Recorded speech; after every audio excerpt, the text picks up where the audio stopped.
So hello hello hello hello hello. कैसे हो आप सब मेरे दोस्त? Very good afternoon, good evening, good night. जिस टाइम में आप लेक्चर देख रहे हो, रात को 12 बजे देख रहे हो तो गुड नाइट, दिन के 12 बजे देख रहे हो तो गुड आफ्टरनून, सुबह सुबह देख रहे हो तो गुड मॉर्निंग। ठीक है, उम्मीद करता हूँ कि आप सब बहुत अच्छे होंगे, बहुत अच्छे से आप पढ़ रहे होंगे। शुरुआत का दो लेक्चर आप लोगों ने अच्छे, मैं उम्मीद करता हूँ कि आपने अच्छे से देख लिया होगा। मैंने एक लेक्चर कल ही डाला था। कल वेडनेसडे था, और वेडनेसडे के बाद आज हमारा थर्सडे के दिन, क्योंकि तीसरा क्लास है। और मैंने आपको वादा किया था कि आपको हर Monday, Wednesday, Thursday and Saturday आपको लेक्चर्स मिल जाया होगा। तो वैसे ही आज थर्सडे है, तो मैं आज आपके लिए लेक्चर्स अपलोड कर रहा हूँ। ठीक है, तो आप लोग का तीव्र विजन फाउंडेशन क्लासेस में स्वागत है।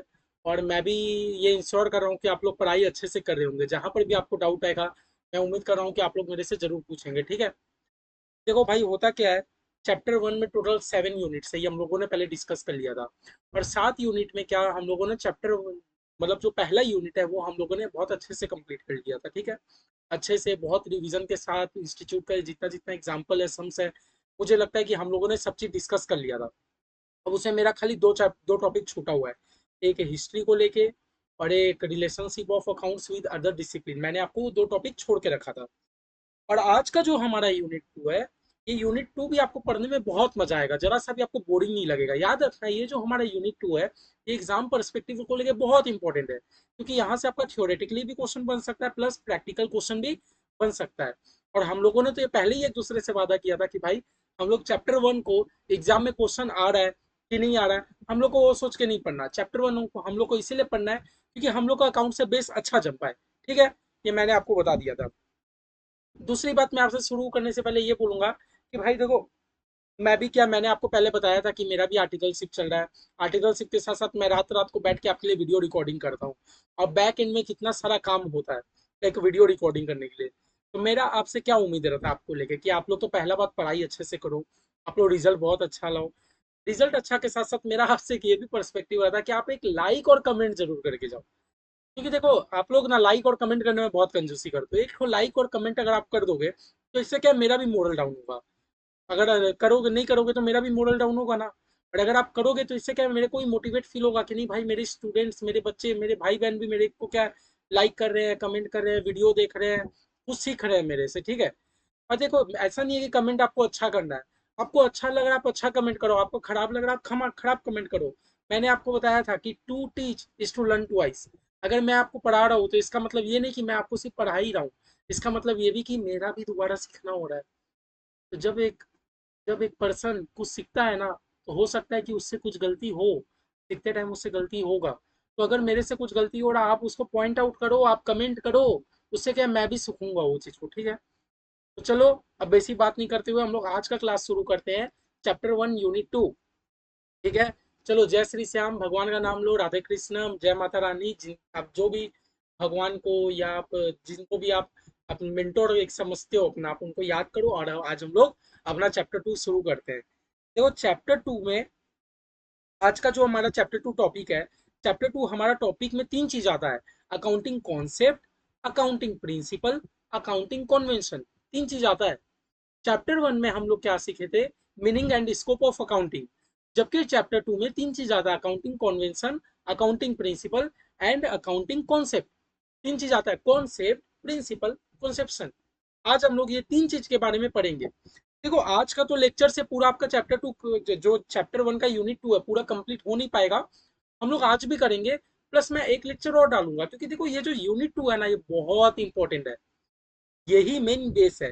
चैप्टर 1 में तो हम लोग खाली मीनिंग समझ ले रहे हैं।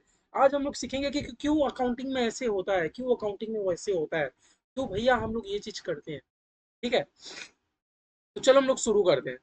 देखो, शुरू करने से पहले मैं आपको सबसे पहले एक कहानी सुनाऊंगा। ठीक है, एक कहानी सुनाऊंगा, एक एग्जाम्पल दूंगा। देखो, आपको मैं तीनों चीज का पहले मतलब समझाऊंगा। सबसे पहले मैं आपको प्रिंसिपल का मतलब समझाऊंगा, फिर कॉन्सेप्ट का मतलब समझाऊंगा, फिर आपको कॉन्वेंशन का मतलब समझाऊंगा। ठीक है, अब आप ये बताओ, अकाउंटिंग प्रिंसिपल का क्या मतलब होता है। जो हमारा पार्ट 2 है, पार्ट 2 में तीन चीज कवर हो रहा है, कॉन्सेप्ट, प्रिंसिपल, कॉन्वेंशन। मैं सबसे पहले आपको प्रिंसिपल का मतलब समझाता हूँ, फिर मैं आपको कॉन्सेप्ट का मतलब समझाऊंगा, फिर मैं आपको कॉन्वेंशन का मतलब समझाऊंगा। ठीक है, अब आप ये बताओ, अकाउंटिंग प्रिंसिपल का मतलब क्या होता है।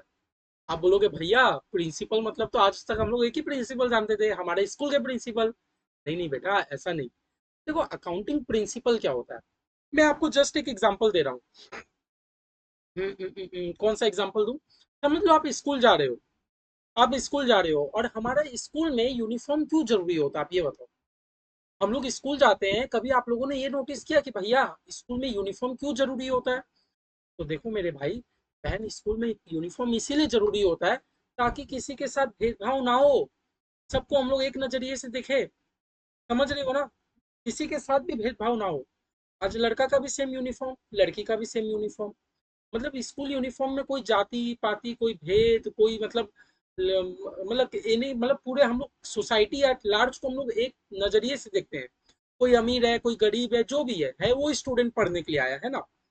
तो प्रिंसिपल का कॉन्सेप्ट हम लोग को ये सिखाता है मेरे भाई कि जो भी आप, जैसे मान लो मैंने आपको पिछले दिन अकाउंटिंग का डेफिनेशन में एक चीज सिखाया भी था कि अकाउंटिंग का डेफिनेशन अधूरा क्यों रह गया था, याद है? जो आपको 1961 का जो डेफिनेशन था, वो क्या बोलते हैं, American institute of certified public accountant जो आपको डेफिनेशन दिया था, वो अधूरा क्यों रह गया था? क्योंकि उसमें उन लोगों ने कम्युनिकेट कम्युनिकेट वर्ड यूज नहीं किया था।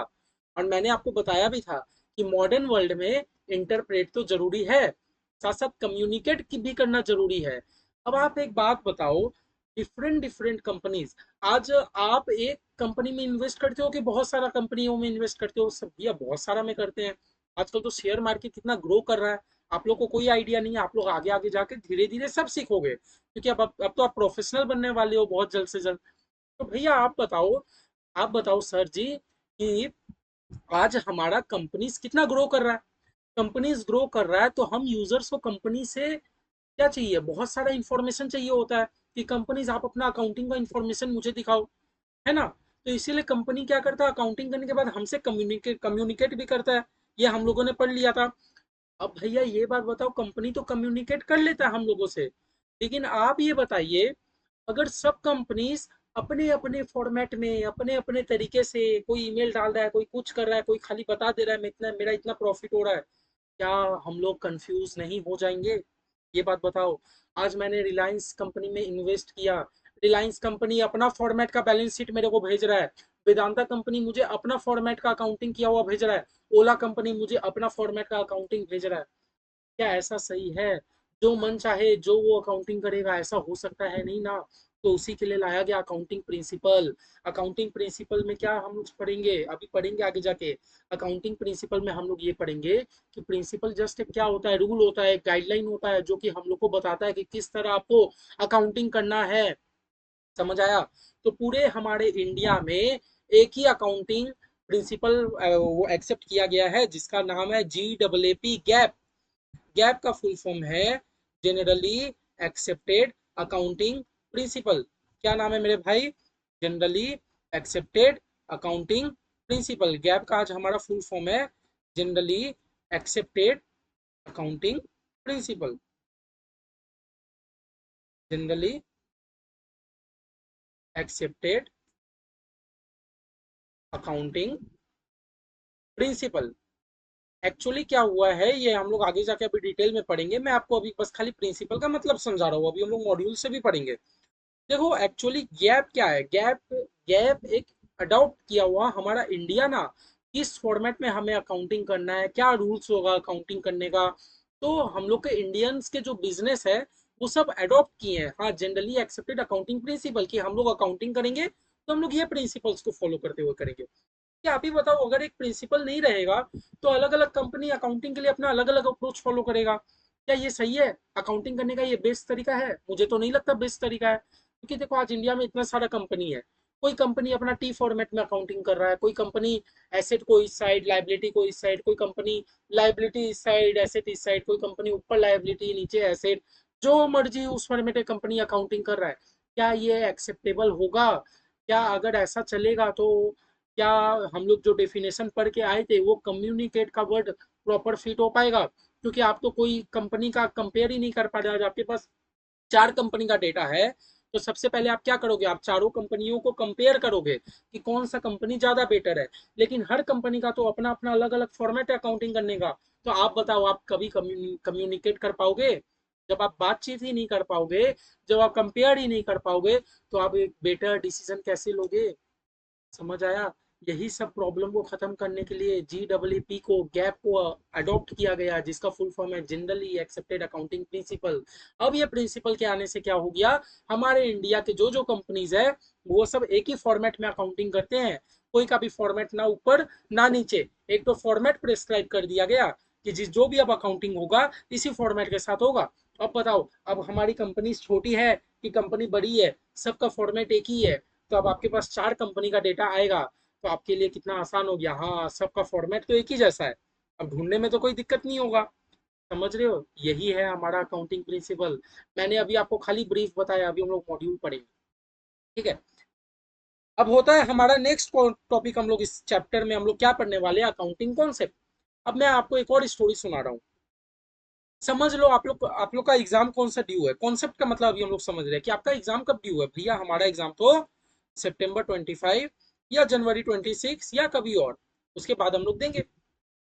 अब आप एक बात बताओ, आप लोग ये कैसे अनुमान लगा पा रहे हो कि सितंबर 25 या जनवरी 26 में आप लोग का एग्जाम कंडक्ट हो जाएगा?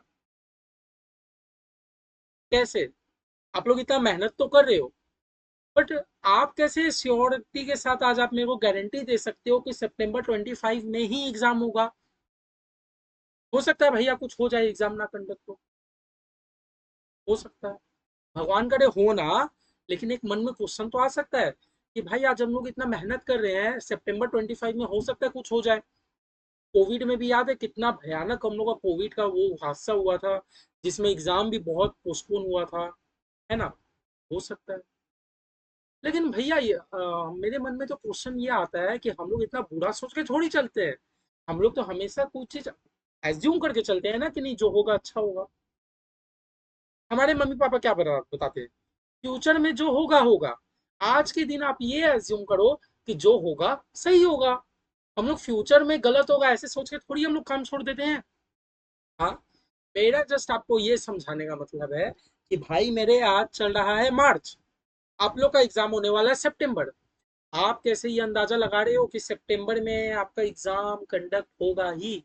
हो सकता है आपका एग्जाम ना कंडक्ट हो, due to any reason, due to any emergency.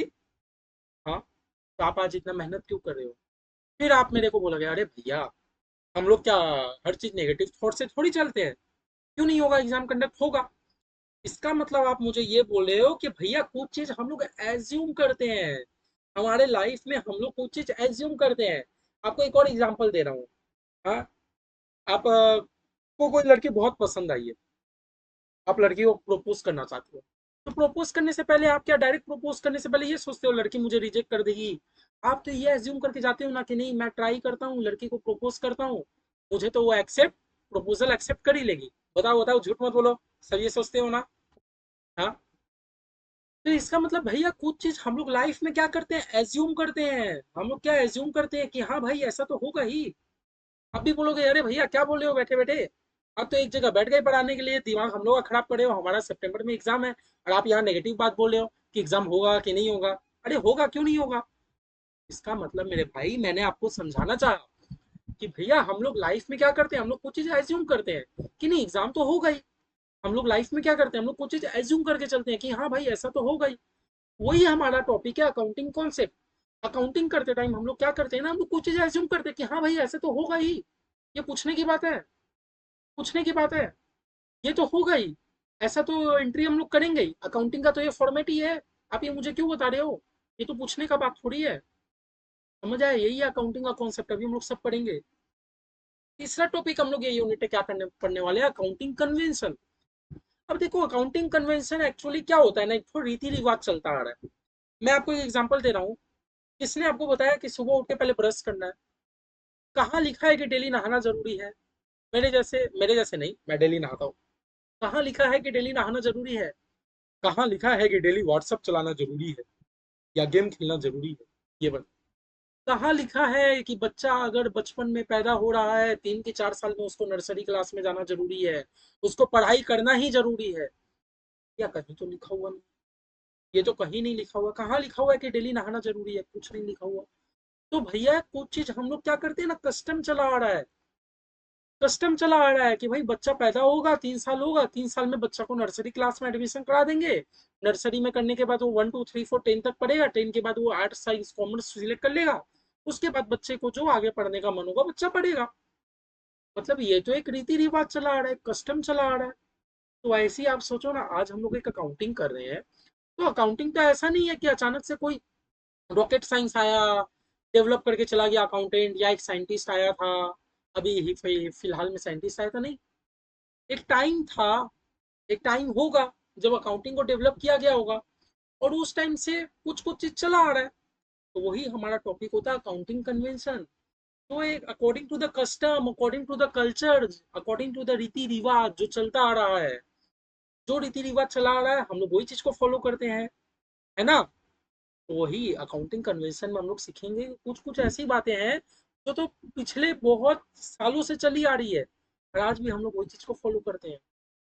लेकिन यार आप एक बात याद रखना, जब हम लोग ये चैप्टर पढ़ेंगे, ये चैप्टर में प्रिंसिपल, कॉन्सेप्ट एंड कन्वेंशन, ये तीनों वर्ड का यूज इंटरचेंजेबली किया जाता है, मतलब आपसी में किया जाता है। लेकिन अब हमें आपसी में यूज नहीं करना। हम लोगों ने 3 वर्ड का मतलब अभी पिछले 10 मिनट में अच्छे से डिस्कस कर लिया कि भैया अकाउंटिंग प्रिंसिपल का मतलब कि एक रूल दिया गया है, रूल एक गाइडलाइन दिया गया है कि किस फॉर्मेट में आपको अकाउंट्स प्रिपेयर करना है। मतलब अकाउंटिंग करने का एक प्रॉपर गाइडलाइन है। एकदम शॉर्ट में बोले तो एग्जाम में लिख मत आना, मैं पहले ही बता रहा हूँ, ये बेसिक चल रहा है, अभी हम लोग मॉड्यूल लीड करेंगे। अकाउंटिंग कॉन्सेप्ट का मतलब हो गया, क्या हो गया अकाउंटिंग कॉन्सेप्ट का मतलब कि भैया कुछ चीजें हम लोग अपने अकाउंटिंग करते टाइम हम लोग एज्यूम करके चलते हैं कि हाँ भाई ऐसा तो होगा ही, ये तो सही है, ऐसा तो होना ही है। और भैया तीसरा चीज हम लोग पढ़े अकाउंटिंग कन्वेंशन। अकाउंटिंग कन्वेंशन का मतलब हम लोग क्या पढ़े कि भैया अकॉर्डिंग टू द कस्टम कुछ अकाउंटिंग में कुछ चीजें हैं जो चली आ रही है, तो हम लोग को भी वही फॉलो करके आगे बढ़ना है, ठीक है भाई। चलो हम लोग अपना मॉड्यूल की तरफ चलते हैं, ठीक है।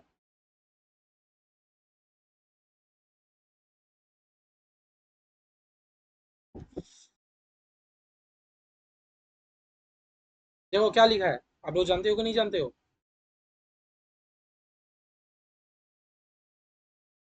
Accounting is the language of the business. हर जगह आप लोग को ये पढ़ने को मिलेगा कि अकाउंटिंग क्या है हमारा। अकाउंटिंग एक ठो ये है, लैंग्वेज बन चुका है अब हमारा। देखो ये क्या लिखा है, accounting is the language of business. हम लोग जानते हैं अकाउंटिंग हमारा एक लैंग्वेज बन चुका है। तो बोल रहा है financial statement prepared by the accountant. जो फाइनेंशियल स्टेटमेंट जानते हो ना, फाइनेंशियल स्टेटमेंट का मतलब मेरे भाई, फाइनेंशियल स्टेटमेंट मतलब मैंने आपको क्या बताया था, दो चीज आपको खाली याद रखने को बोला था मैंने, मुझे पता है अब और भी चीजें आती हैं, लेकिन मैंने अभी आपको दो चीज याद रखने बोला था, balance sheet, PL. Financial statement मतलब आपको दो चीज याद रखना है। जो अकाउंटेंट लिखा है क्या, financial statement prepared by the accountant communicate financial information to the various stakeholder for decision making. हाँ, इसमें तो कोई नया बात नहीं है, ये तो हम लोग जानते हैं ना कि अकाउंटिंग तो हमारे बिजनेस का लैंग्वेज बन चुका है। तो जो भी फाइनेंशियल स्टेटमेंट हमारा अकाउंटेंट प्रिपेयर करता है, प्रिपेयर करने के बाद वो स्टेक होल्डर से कम्युनिकेट करेगा, ताकि स्टेक होल्डर लोग को डिसीजन ले पाए। ये तो अपने जानते हैं। तो क्या लिखा है, therefore it is important that financial statement prepared by different organisation should be prepared on uniform basis. Uniform basis मतलब ऐसा नहीं कि अलग अलग ऑर्गेनाइजेशन अपना अलग अलग टाइप का अकाउंट्स बना रहा है, अलग अलग ऑर्गेनाइजेशन अपना अलग अलग फॉर्मेट का फाइनेंशियल स्टेटमेंट बना रहा है। समझ आया क्या लाइन बोला है, कि अकाउंटिंग एक तो लैंग्वेज हो चुका है। अब हमारा जो फाइनेंशियल स्टेटमेंट हमारा अकाउंटेंट प्रिपेयर करता है, प्रिपेयर करने के बाद वो यूजर्स लोग को, स्टेक होल्डर लोग को कम्युनिकेट करता है, ताकि यूजर शेयर होल्डर लोग आप लोग एक डिसीजन ले पाओ। अब आप ये बताओ, अलग अलग ऑर्गेनाइजेशन के अकाउंटेंट लोग अलग अलग तरीके से अकाउंटिंग प्रिपेयर करते हैं। तो as a shareholder, as the user, आप कैसे डिसीजन ले पाओगे कोई कंपनी में इन्वेस्ट करने के लिए। आपको अलग अलग कंपनी का अलग अलग फॉर्मेट में मिला, आप कोई भी दो कंपनी को एक साथ कंपेयर कर पाओगे नहीं ना। तो इसीलिए बहुत जरूरी हो जाता है कि that financial statement prepared by different organisation, हर ऑर्गेनाइजेशन जो जो अपना फाइनेंशियल स्टेटमेंट प्रिपेयर कर रहे हैं वो प्रिपेयर करे on uniform basis. Uniform basis मतलब अलग अलग फॉर्मेट में ना करे, हर कंपनी हर ऑर्गेनाइजेशन अपना एक ही फॉर्मेट में अकाउंटिंग प्रिपेयर करे, बहुत जरूरी हो जाता है, ठीक है। आगे क्या लिखा है, हम जो मार्क करा रहा हूँ बाबू, आप लोग खाली इतना पढ़ो, ठीक है। तो देखो थ्योरी बहुत है, मैं आपको जितना पढ़ा रहा हूँ आपके एग्जाम के लिए भी बहुत रेलिवेंट है, और आप लोग को कॉन्सेप्ट क्लैरिटी के लिए भी बहुत इंपॉर्टेंट है, ठीक है। उससे एक्स्ट्रा आप बिल्कुल दिमाग ना लगा। क्या बोला, इफ एवरी अकाउंटेंट, अगर हर accountant start following his own norms, अगर हर अकाउंटेंट आज क्या करेगा, अपना अपना तरीके से अकाउंट बनाने लग जाएगा, हाँ, अकाउंटिंग बनाने लग जाएगा, then there will be an utter confusion. तो कंफ्यूजन किसको क्रिएट होगा आप बताओ? चार कंपनी का आप अकाउंट्स लियो, चार कंपनी का अकाउंट, चार डिफरेंट फॉर्मेट में है, क्या आप कभी भी एक इन्फॉर्म डिसीजन ले पाओगे, रैशनल जजमेंट अपना दे पाओगे?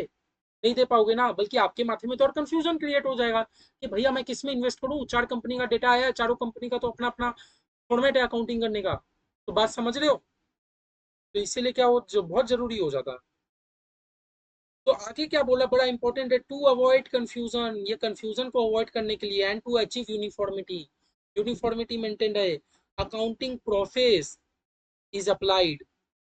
तो क्या किया गया, अकाउंटिंग प्रोसेस को अप्लाइड किया गया with in the conceptual framework of generally accepted accounting principal, ताकि देखो यूनिफॉर्मिटी मेंटेन रहे। सब कंपनी, सब ऑर्गेनाइजेशन जितने भी अपना अकाउंट्स प्रिपेयर कर रहे हैं, सब ऑर्गेनाइजेशन एक यूनिफॉर्म बेस में अकाउंटिंग प्रिपेयर करे। ऐसा नहीं कि सब ऑर्गेनाइजेशन अलग अलग फॉर्मेट में अकाउंटिंग बना रहे। तो इसीलिए क्या किया गया, generally accepted accounting principal gap को अडॉप्ट किया गया। समझ रहे हो? और ये जो जनरली एक्सेप्टेड अकाउंटिंग प्रिंसिपल है, ये हमारे इंडिया के बिजनेस ही अडॉप्ट किए हैं कि हाँ अब हम लोग अकाउंटिंग करेंगे तो हम लोग इसी फॉर्मेट में अकाउंटिंग करेंगे, नो अदर फॉर्मेट। ठीक है, बस मैं आप लोगों को जितना बता रहा हूँ इतना ही पढ़ो, बाकी हम लोग सब डिटेल में पढ़ेंगे।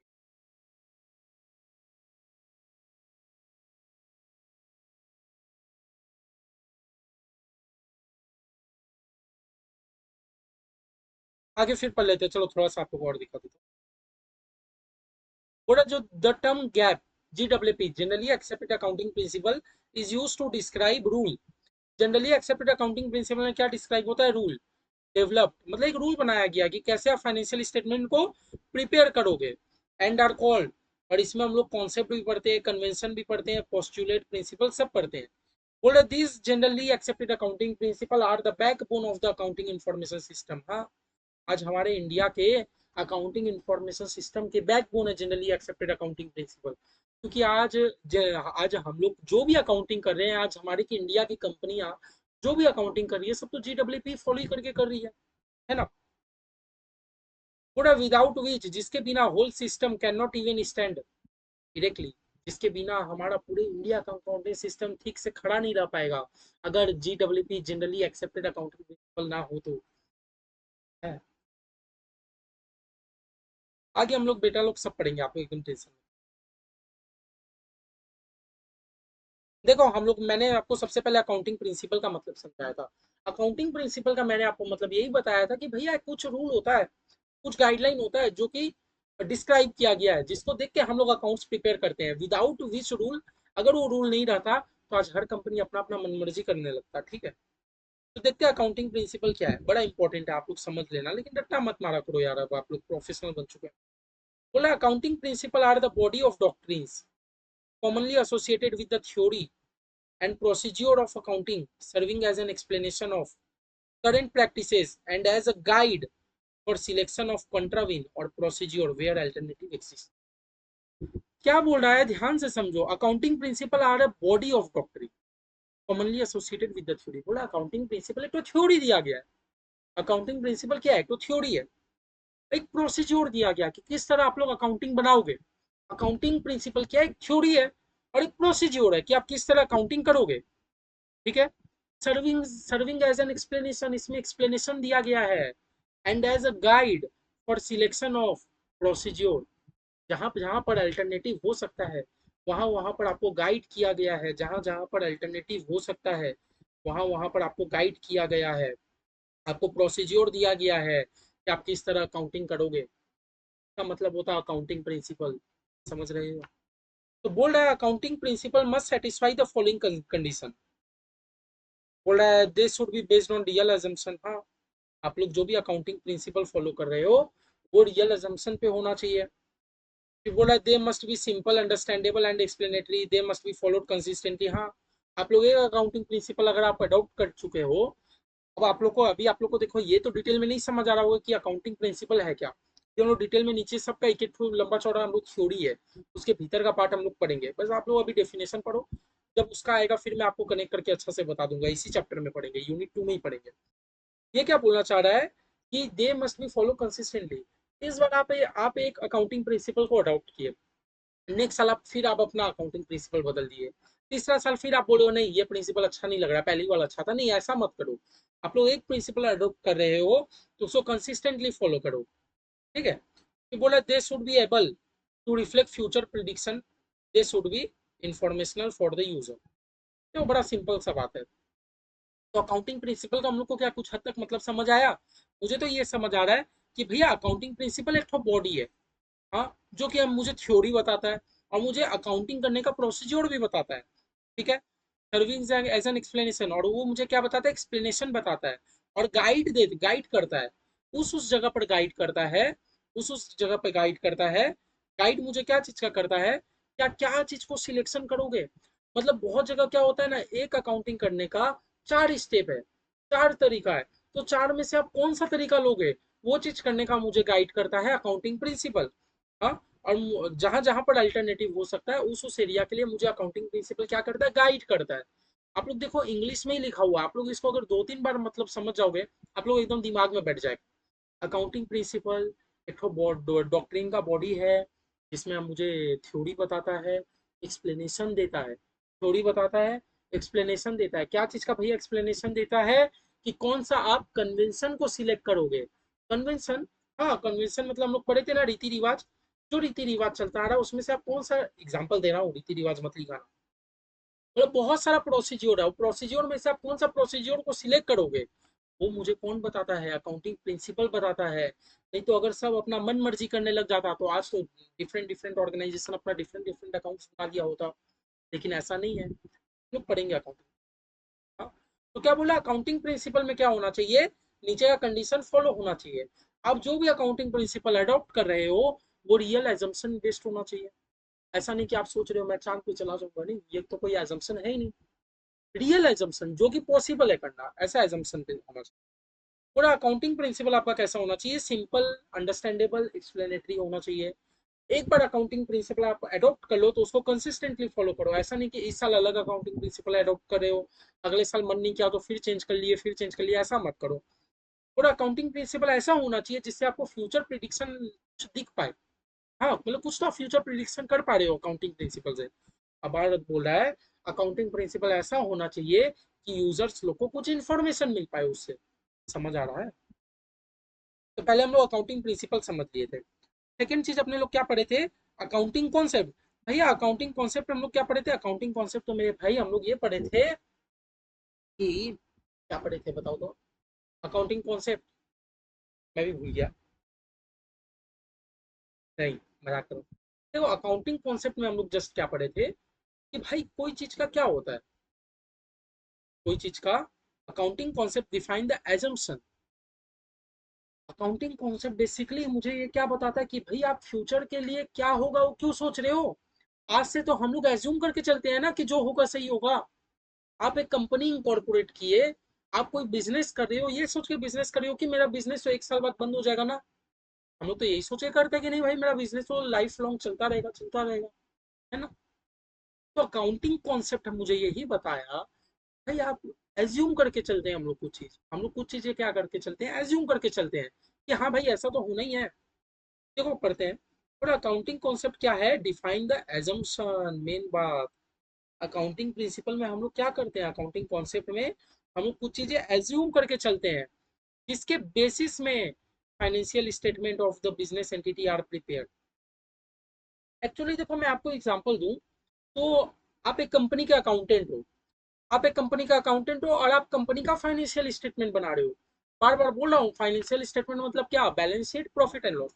आप एक कंपनी का क्या बना रहे हो, फाइनेंशियल स्टेटमेंट बना रहे हो। अब मेरे भाई आप ये बताओ, आप फाइनेंशियल स्टेटमेंट बना रहे हो तो आप ये सोच के बना रहे हो कि सामने साल तो मेरा कंपनी अब बंद होने वाला है, या आप फाइनेंशियल स्टेटमेंट ये सोच के बना रहे हो कि कंपनी को तो बहुत लॉस हो गया, अब ये ज्यादा टिकेगा नहीं, 2-3 साल और, नहीं ना।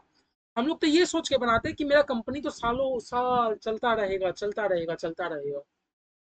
तो ये जो आप मन में सोच रहे हो कि सालों साल चलता रहेगा, यही तो है एजम्पशन, यही तो है अकाउंटिंग कॉन्सेप्ट, कि हमें कुछ चीजें एज्यूम करनी होती है at the time of preparation of financial statement. जब हम लोग फाइनेंशियल स्टेटमेंट प्रिपेयर करते हैं, प्रिपरेशन के टाइम हमें कुछ चीजें एज्यूम करनी होती है। कि हाँ भाई ऐसा तो होगा ही। आज आप लोग स्टूडेंट हो, आप लोग अभी सीए फाउंडेशन का पढ़ाई कर रहे हो, तो आप लोग क्या एज्यूम करके चल रहे हो कि हाँ भाई हम पढ़ाई करेंगे, सितंबर में तो एग्जाम होगा ही। यही तो आप एज्यूम करके चल रहे हो कि हाँ कुछ भी हो जाए एग्जाम तो होना ही है ना, कि एग्जाम नहीं होगा, एग्जाम तो होगा ही। समझ रहे हो? तो क्या बोल रहा है, अकाउंटिंग कॉन्सेप्ट एक एजम्पशन है जिसके बेसिस में हम लोग फाइनेंशियल स्टेटमेंट को प्रिपेयर करते हैं। समझ आ रहा है? अकाउंटिंग मतलब कॉन्सेप्ट क्या है, एक एजम्पशन है जिसके बेसिस में हम लोग फाइनेंशियल स्टेटमेंट को प्रिपेयर करते हैं। अकाउंटिंग कॉन्सेप्ट एक एजम्पशन है जिसके बेसिस में फाइनेंशियल स्टेटमेंट को प्रिपेयर किया जाता है। डेफिनेशन याद कर लो। आज का सारा दिन हम लोग का मुझे लगता है अकाउंटिंग कॉन्सेप्ट के पीछे ही जाएगा। अकाउंटिंग कॉन्सेप्ट एजम्पशन है जिसके बेसिस में फाइनेंशियल स्टेटमेंट प्रिपेयर किया जाता है। अकाउंटिंग कॉन्सेप्ट एक एजम्पशन है जिसके बेसिस में फाइनेंशियल स्टेटमेंट को प्रिपेयर किया जाता है। हो गया? चलो याद हो गया, मुझे भी हो।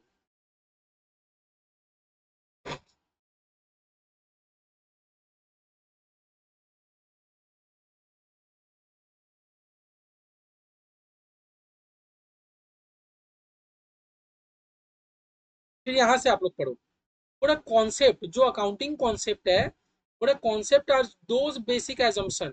बोला अकाउंटिंग कॉन्सेप्ट मतलब वो basic assumption and condition which form the basis, जो कि एक बेसिस क्रिएट कर देता है upon which accountancy has been laid. मतलब बात समझ रहे हो? अकाउंटिंग कॉन्सेप्ट एक बेस बना देता है, जो बेस को फॉलो करते हुए हम लोग अपना सारा अकाउंटिंग का काम करते हैं। समझ आ रहा है? मतलब अकाउंटिंग करते टाइम हम लोग कुछ चीजें एज्यूम करके चल रहे होते हैं कि हाँ भाई ऐसा तो होगा ही। आज आप अपने दोस्तों को रुपया दे दिए तो आप एज्यूम करके चलते हो हाँ भाई बुरा है, रुपया तो दे ही देगा, जबकि ऐसा होता नहीं है। ऐसा होता नहीं है, झूठ मत बोलो, मेरे दोस्त लोग भी रुपया नहीं देते लेने के बाद। तो अकाउंटिंग एजम्पशन में क्या होता है कि हम लोग कुछ चीजें एज्यूम करके रखते हैं, और अकाउंटिंग कॉन्सेप्ट क्या करता है, जो हमारा अकाउंटिंग कॉन्सेप्ट है वो हमारा बेस क्रिएट कर देता है जिसके बेसिस पे अपने लोग अकाउंटेंसी पूरा बनाते हैं। ठीक है? वही बोल रहा है, this accounting concept lay down the foundation on which basis of accounting principle और फॉर्मूले। तीसरा चीज मेरे दोस्त हम लोग ने क्या पढ़ा था, हम लोगों ने समझा था अकाउंटिंग कन्वेंशन। अकाउंटिंग कन्वेंशन मतलब हम लोग क्या बोले थे कि भाई एक रीति रिवाज चले आ रहा है, एक रीति रिवाज चले आ रहा है और हम लोग भी वही रीति रिवाज को देख के फॉलो कर रहे हैं, एक कल्चर चले आ रहा है। बोला accounting convention emerge out accounting practices. मतलब बोला एक प्रैक्टिस चले आ रहा है, अकाउंटिंग प्रैक्टिस क्या चले आ रहा है, बहुत पुराना से चले आ रहा है, बहुत पुराना से, कि ऐसा होगा, हम लोग भी वही चीज करे आ रहे हैं, बहुत पुराने से चले आ रहा है कि भाई आप लोग को बचपन में स्कूल जाना है, हम लोग भी आज से स्कूल ही जाए जा रहे हैं, है ना? तो बोला अकाउंटिंग कन्वेंशन इमर्ज आउट एक प्रैक्टिस चला आ रहा है जिसको हम लोग अकाउंटिंग प्रिंसिपल अडॉप्टेड बाई, देखो ये लोग फिर क्या बोल दिया, कॉमन एज अकाउंटिंग प्रिंसिपल। मैंने आपको पहले ही बोला था चैप्टर में principle concept convention interchangeably use करेगा, लेकिन आप तीनों का मतलब सेपरेट रखना। बोले ऐसा एक रीति रिवाज है जो कि अडॉप्ट किया हुआ various organisation over period of time. हाँ सब लोग एक चीज डेबिट करते हैं, एक चीज क्रेडिट करते हैं, हम लोग भी वही सीख रहे हैं कि एक चीज डेबिट होता है, एक चीज क्रेडिट होता है। तो ये क्या है, रीति रिवाज है, चलता आ रहा है। ठीक है? बोला दिस बोला दिस कन्वेंशन, ये जो अकाउंटिंग कन्वेंशन है, are derived by usage and practice. समझ रहे हो? यूसेज बहुत पुराना से ये चीज यूज हुए जा रहा है, प्रैक्टिस कस्टमरी चला आ रहा है, कस्टम्स है हमारा, ऐसा चीज चले आ रहा है। ठीक है?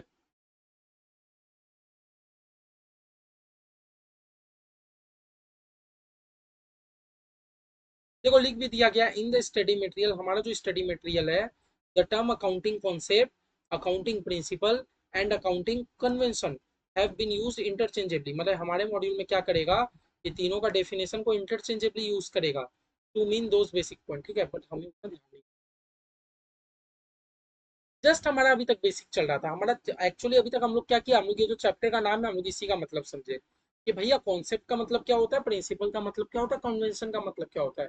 एकदम शॉर्ट में बोलूँ तो प्रिंसिपल मतलब एक रूल रेगुलेशन डिफाइन कर दिया गया कि सबको अकाउंटिंग इसी तरह करना है। कॉन्सेप्ट क्या होता है कि भैया अकाउंटिंग करते टाइम ना हम लोग कोई चीज को एज्यूम करके चल रहे होते हैं कि हाँ ऐसा तो होगा ही।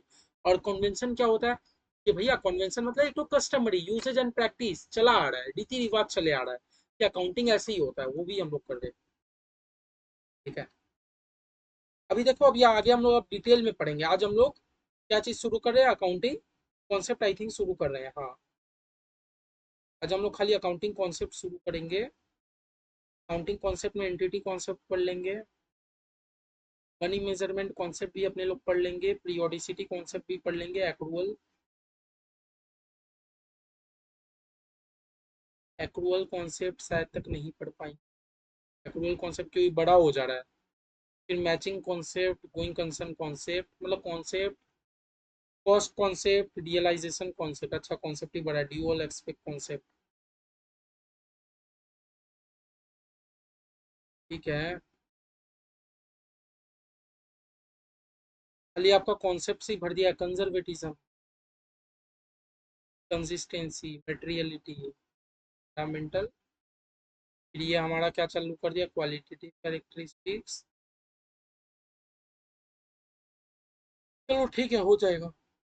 और लगेगा, एक दो क्लास और लगेगा तो चाहे, मैं चाहूँ तो आप लोग को एक दिन में जैसे तैसे बता के कवर कर दूँ। लेकिन हमारा टारगेट क्या था? एग्जाम से नहीं था, मैंने पहले ही बताया था। ये हमारा टारगेट होना चाहिए समझ। आराम से पढ़ेंगे, हड़बड़ी एकदम मत लीजिए। आप लोग का मैं वादा करता हूँ एग्जाम के पहले हो जाएगा।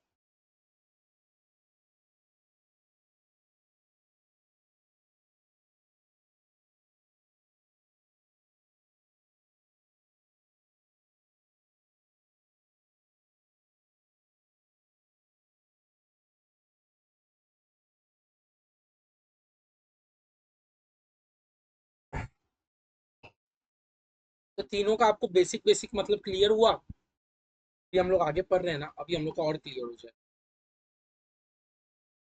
आगे देखो, अभी हम लोग क्या पढ़ रहे हैं, बोल रहा है नाउ वी शैल स्टडी। हम लोग स्टडी कर रहे हैं in detail various accounting concept on which accounting is based. देखो, स्टडी करने से पहले मैं आपको ये दिखा देता हूँ। स्टडी करने से पहले मैं आपको एक बार ये बता दे रहा हूँ। एक तो एग्जांपल लेके चल रहा हूँ। तो अभी हम लोग सबसे पहले क्या पढ़ रहे हैं? Accounting concept. अकाउंटिंग कॉन्सेप्ट क्या था कि भैया कुछ चीजें हम लोग एज्यूम करके चल रहे होते हैं। कुछ चीजें हम लोग क्या करते हैं? Accounting concept is an assumption. हम लोगों ने ऊपर में देख लिया था कि भैया अकाउंटिंग कॉन्सेप्ट क्या होता है। अकाउंटिंग कॉन्सेप्ट एजम्पशन है जिसके बेस में फाइनेंशियल स्टेटमेंट को प्रिपेयर किया जाता है।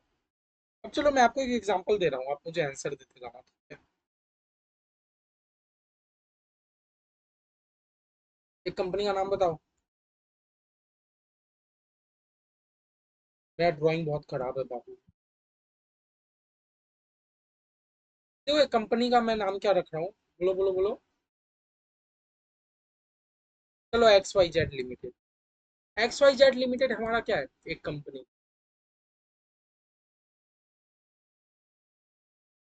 ठीक है।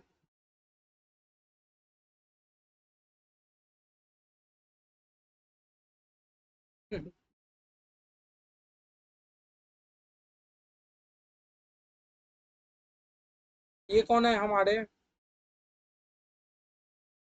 मिस्टर रमेश। कोई रमेश दिखता है क्या? देख लो, मैंने आपको फोटो बनाया। ये है मिस्टर रमेश। ठीक है। इसने ये कंपनी में इन्वेस्ट किया है इज 1 लाख।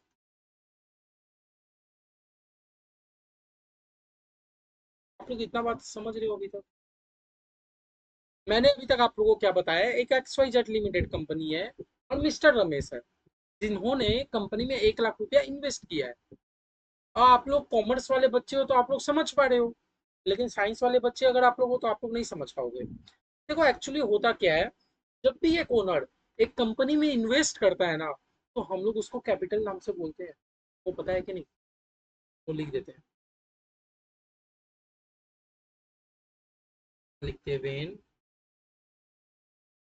ए पर्सन या ओनर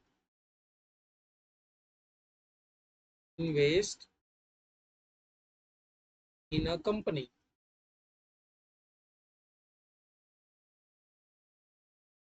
द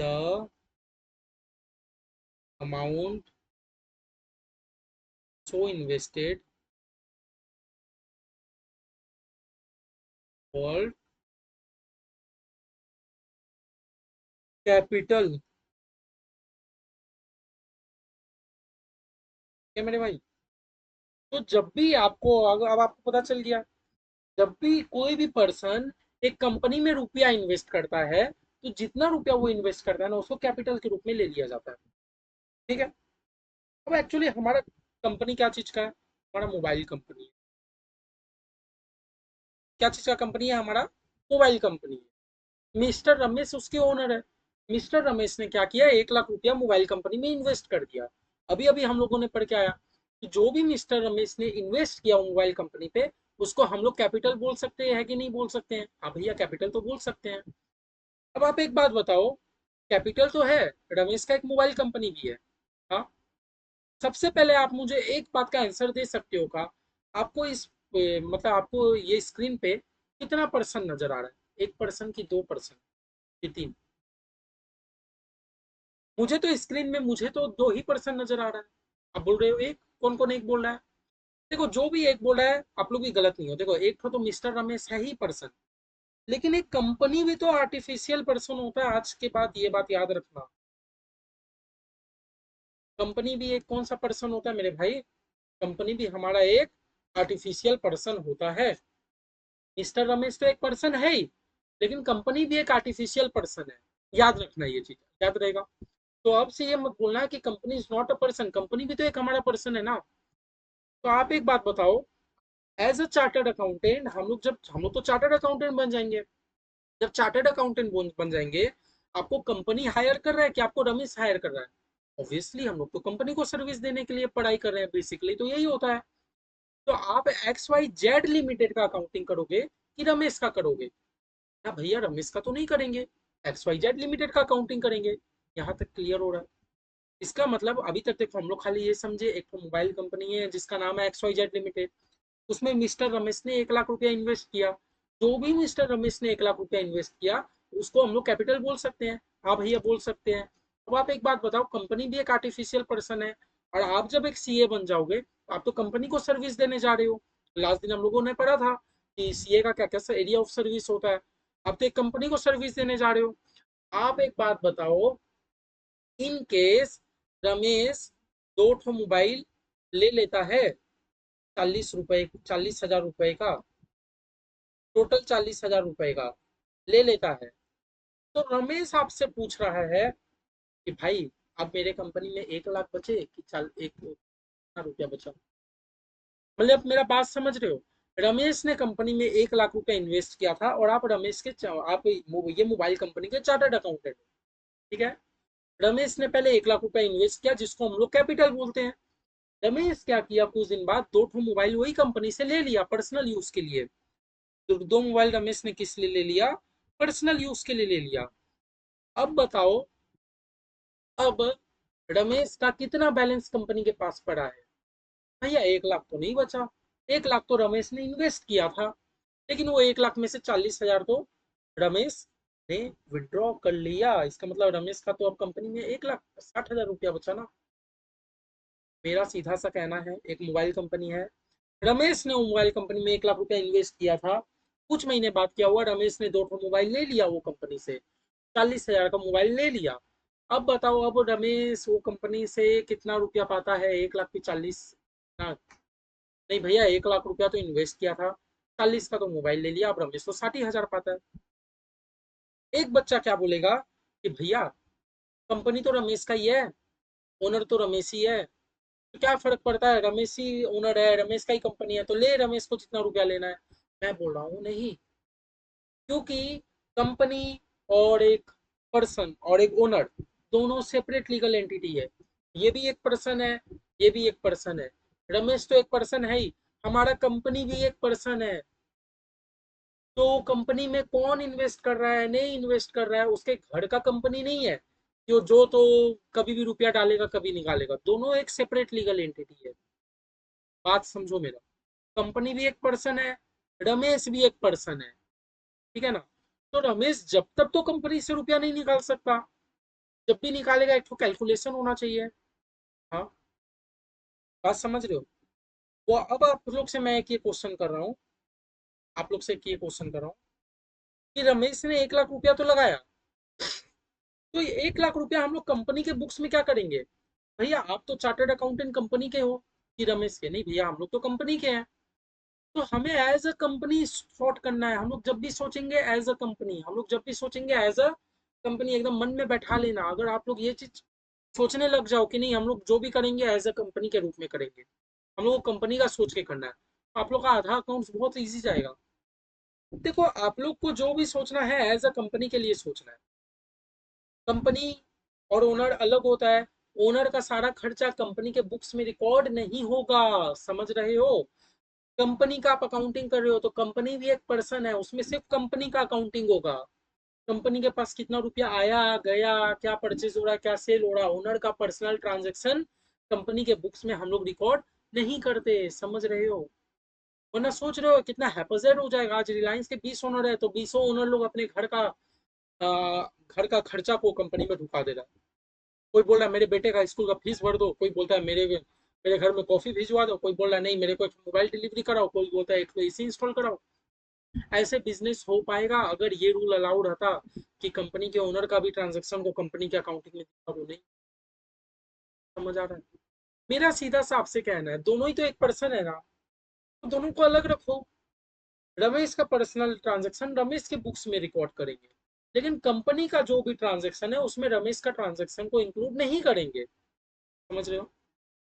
अब सेकंड थॉट मेरा ये है कि आप तो एक कंपनी हो, आप एक कौन हो? कंपनी। और आपके में रमेश ने 1 लाख रुपया इन्वेस्ट किया, तो जब आपके ऊपर रमेश ने 1 लाख रुपया इन्वेस्ट किया, इसका मतलब आपके ऊपर एक तो लायबिलिटी आ गया, एक तो कर्जा आ गया कि आपको रमेश को 1 लाख रुपया रिटर्न करना है। इतना बात समझ पा रहे हो? रमेश ने आपके कंपनी पे 1 लाख रुपया इन्वेस्ट किया, तो एज अ कंपनी आपका क्या थॉट होना चाहिए कि आपको तो ये 1 लाख रुपया रमेश को रिटर्न देना है, कि नहीं दोगे?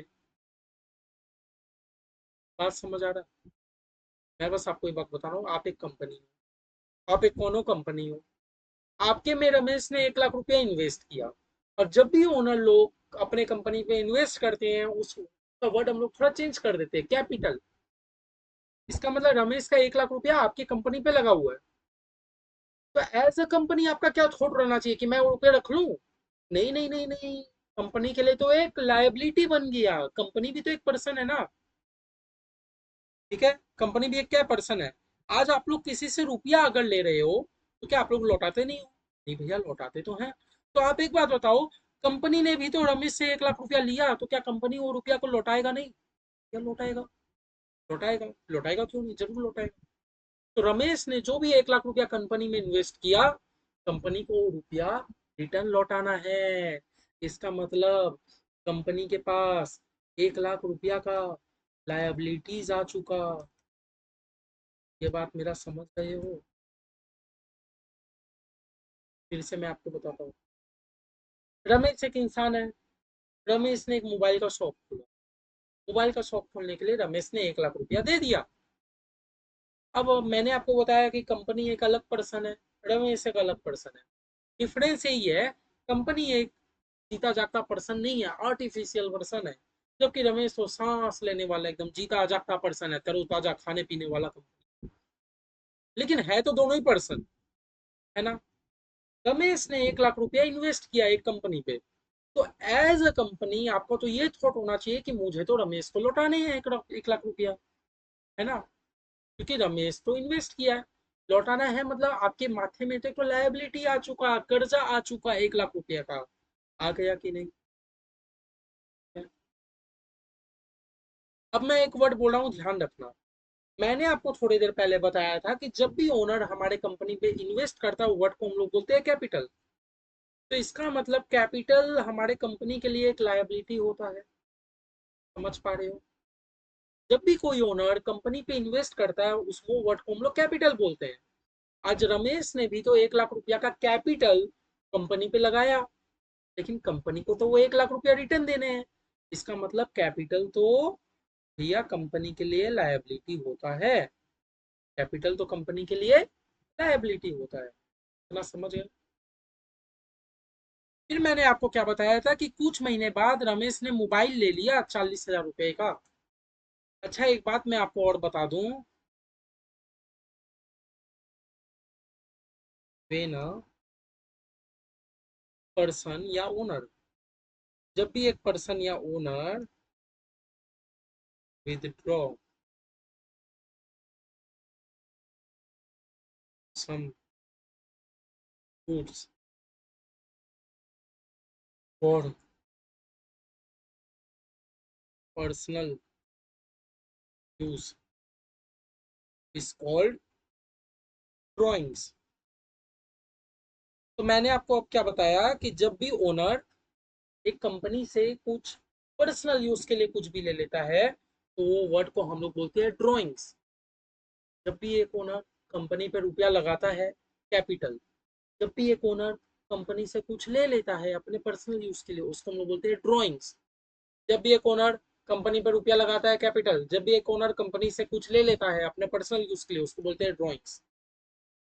तो रमेश ने 1 लाख रुपए का कैपिटल लगाया था कंपनी में, और कंपनी का भी यही थॉट होना चाहिए कि भाई मुझे तो रमेश को रिटर्न करने हैं 1 लाख रुपया। कुछ महीने बाद क्या हुआ, रमेश ने मोबाइल ले लिया 40,000 रुपया का पर्सनल यूज के लिए, इसका मतलब रमेश ने ड्राइंग कर लिया। ड्राइंग कर लिया। तो अब बताओ, एज अ कंपनी आपको रमेश को कितने देने हैं? आप बोलोगे भैया 1 लाख ही तो देने हैं। अरे नहीं भाई, आपने तो 40,000 को मोबाइल दे ही दिया रमेश को। दे दिया कि नहीं दे दिया? अच्छा, इसका मतलब 1 लाख रुपए ही देने थे। इसका मतलब मुझे इतना समझ आ रहा है भैया कि कैपिटल था 1 लाख का।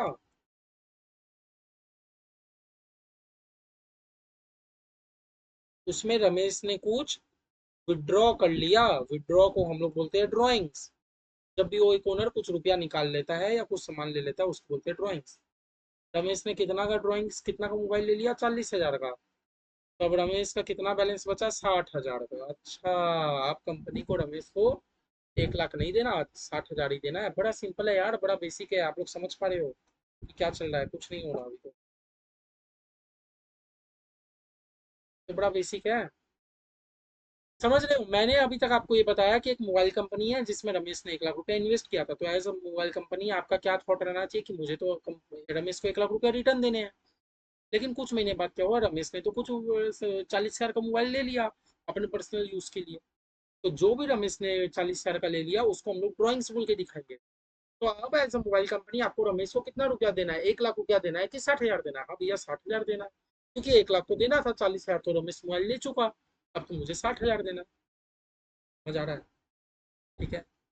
और ये कैपिटल हमेशा लायबिलिटी होता है, क्योंकि ओनर ने आपके कंपनी में इन्वेस्ट किया कुछ कैपिटल, तो आपके कंपनी को तो उसको रिटर्न करना है। एक तो माथे में कर्जा बढ़ गया आपका, है ना? आपका तो ये थॉट होना चाहिए। समझ रहे? अब आप एक बात बताओ, आप बिजनेस करते क्यों हो?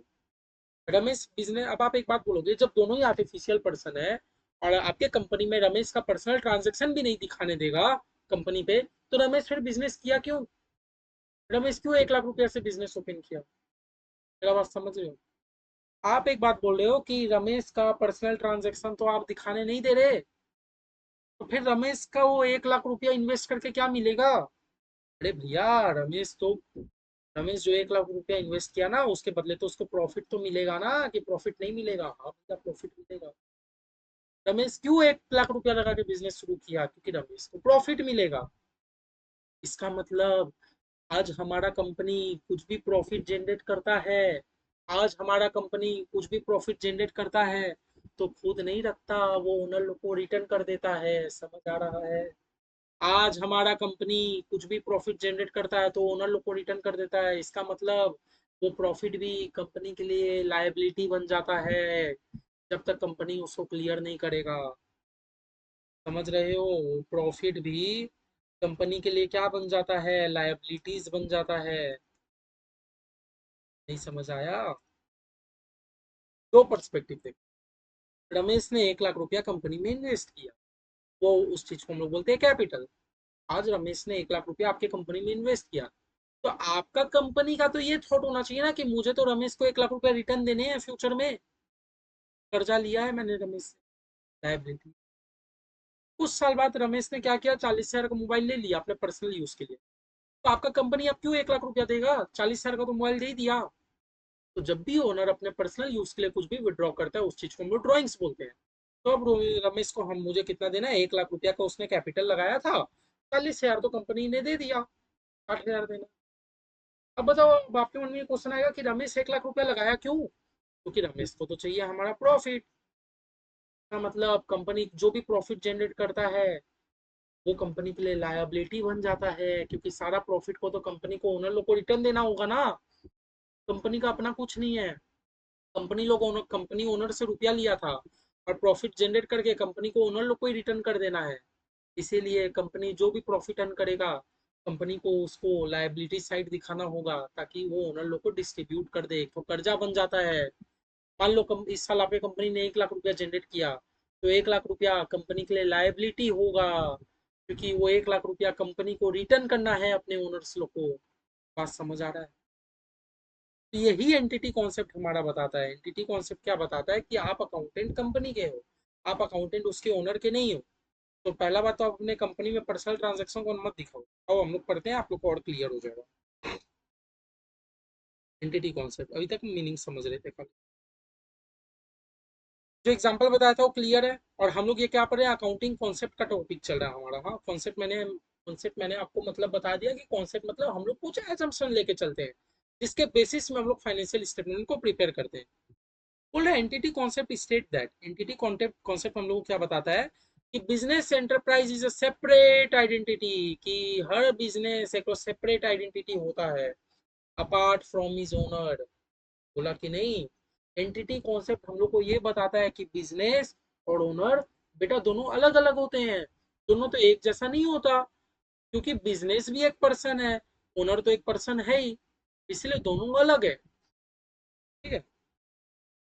अकाउंटेंट लोग को बोल रहा है अकाउंटेंट शुड ट्रीट अब business as distinct from its owner. Accountant लोग, आप लोग ओनर का हो और कंपनी को अलग अलग नजरिए से देखो। ओनर का सारा ट्रांजेक्शन को कंपनी में मत ढुका दो, या कंपनी का सारा ट्रांजेक्शन को ओनर में मत ढुका दो। आप कंपनी के अकाउंटेंट हो तो आप खाली कंपनी के नजरिए से अकाउंटिंग करोगे, उसमें ओनर का ट्रांजेक्शन नहीं आना चाहिए। समझ रहे हो? Business transaction are recorded in the business book. जो भी बिजनेस का ट्रांजेक्शन होगा वो बिजनेस के बुक में रिकॉर्ड करो, and owner transaction in his personal books. क्या गलत है?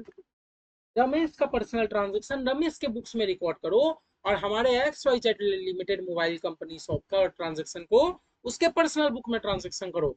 अकाउंटेंट आप दोनों का अकाउंटिंग को मिक्सअप मत कर दो, इसीलिए कि वो यही ओनर है इसने इंकॉर्पोरेट किया था। नहीं, हमारे नजरिए में कोई ओनर नहीं होता। हमारे नजर में ओनर और कंपनी अलग होता है, क्योंकि दोनों का एक सेपरेट लीगल आइडेंटिटी है, दोनों अलग अलग है, दोनों एक अलग पर्सन है। तो ओनर का पर्सनल ट्रांजेक्शन उसके बुक्स में दिखाओ, और कंपनी का ट्रांजेक्शन कंपनी के बुक्स में दिखाओ। अकाउंटेंट आप लोग को ये ध्यान रखना है।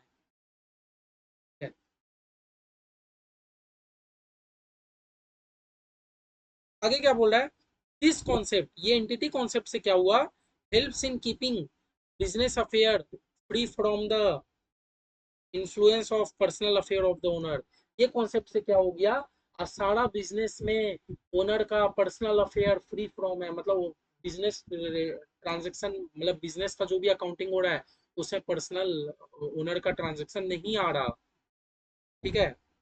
थोड़ा this basic concept is apply to all the organisation. यही बेसिक कॉन्सेप्ट ना हर जगह अप्लाई होता है, भले ही वो सोल प्रोप्राइटरशिप हो, पार्टनरशिप हो, कॉर्पोरेट एंटिटी हो।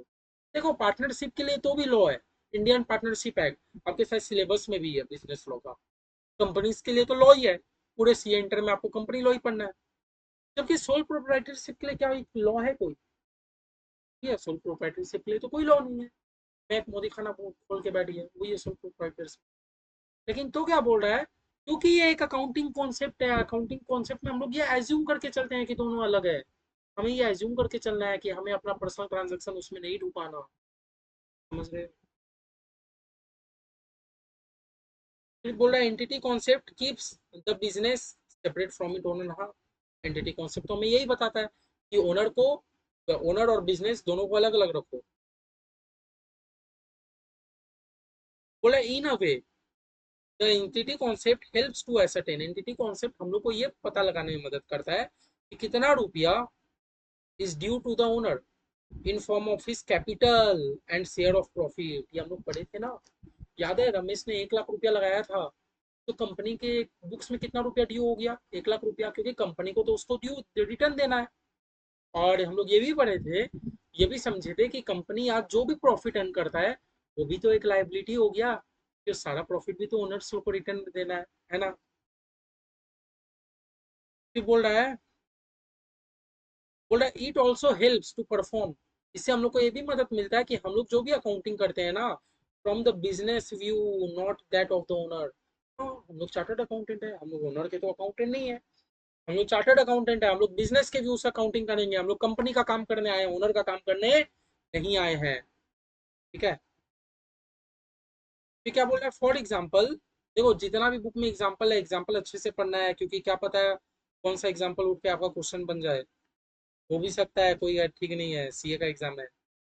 बोला if a person runs a business, एक पर्सन क्या कर रहा है, बिजनेस चला रहा है, and page money from his own pocket for his son school fees. हाँ, एक पर्सन क्या कर रहा है, बिजनेस कर रहा है और अपने बेटे का स्कूल फीस अपने पॉकेट से दे रहा है, तो it will not constitute a transaction in the book of the business. हाँ, तो उसने जो अपने बेटे का स्कूल फीस दिया, क्या आप उसको बिजनेस के बुक्स में रिकॉर्ड कर दोगे? हाँ भैया, तो बिजनेस का ट्रांजेक्शन नहीं हुआ। कहने का बस मतलब इतना है कि कंपनी का ट्रांजेक्शन कंपनी के बुक्स में करो, ओनर का पर्सनल ट्रांजेक्शन ओनर के बुक्स में करो। तो आज एक ओनर अपना बेटा का स्कूल फीस दिया, आप उसको कंपनी या बिजनेस के बुक्स में तो नहीं दिखाओगे। मजा रहा। फिर बोला however if the person withdraws, withdraw मतलब समझ गए कि कोई भी ओनर रुपया निकाल लेता है। बोला अगर कोई भी एक पर्सन विड्रॉ कर लेता है मनी फ्रॉम द बिजनेस अपने सन का स्कूल फीस पे करने के लिए, it will constitute a transaction to be recorded on the books. आपके ओनर ने आपके बिजनेस में रुपया इन्वेस्ट करके रखा था, बाद में ओनर ने क्या बोला, भाई बिजनेस वाले को, भाई मुझे कुछ रुपया दे दो ना, मैं अपने बेटे का स्कूल फीस भरूंगा। तो ये तो एक बिजनेस ट्रांजेक्शन हो गया ना, क्योंकि आपको पहले ओनर को 1 लाख रुपया देना था, अब ओनर कुछ रुपया रिटर्न बैक ले चुका है अपना, मतलब एज अ बिजनेस अब आपको ओनर को 1 लाख रुपया नहीं देना। समझ रहे हो? दो केस समझो। पहले केस में क्या हुआ, ओनर ने अपने बेटे का जो स्कूल फीस है अपने ही जेब से दे दिया, अपने ही जेब से दे दिया ना, कोई बिजनेस ट्रांजेक्शन नहीं हुआ। सेकंड केस में क्या हुआ कि ओनर ने अपने बेटे का स्कूल फीस भरने के लिए बिजनेस से रुपया विड्रॉ किया, बिजनेस से।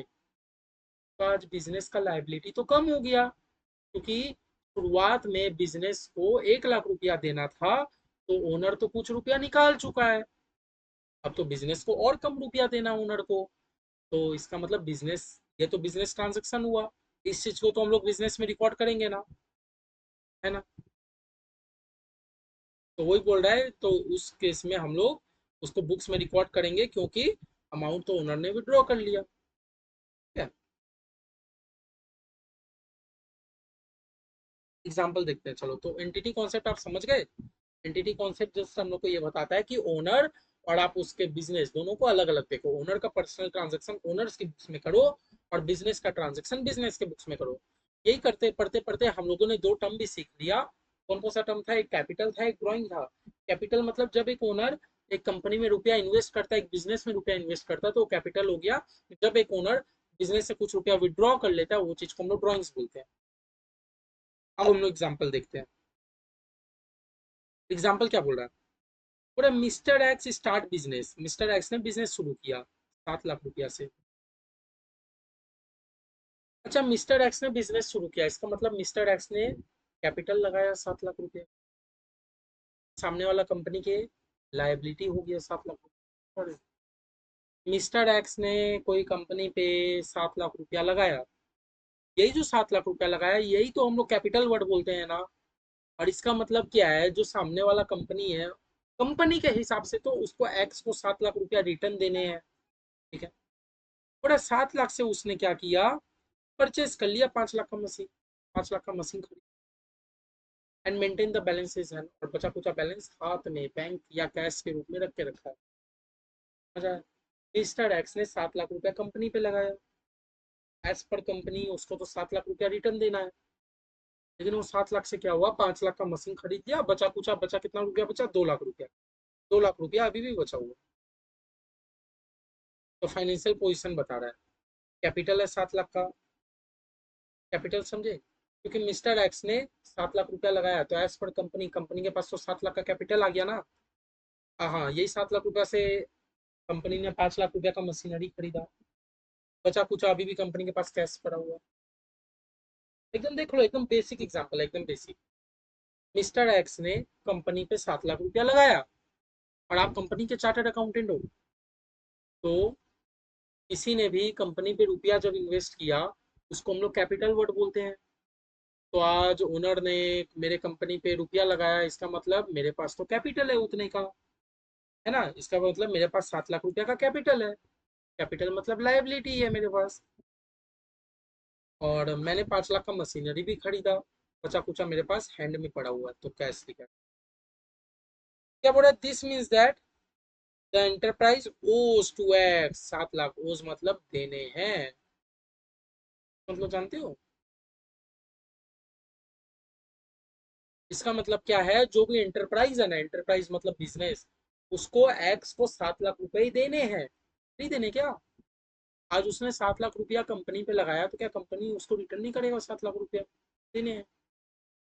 फिर आगे क्या बोल रहा है, अब ये मान लो कि एक्स ने 5,000 रुपया अपने फैमिली एक्सपेंस कर लिया बिजनेस के फंड से, तो अब भी क्या है, एक्स 7 लाख रुपया मांगेगा कंपनी से?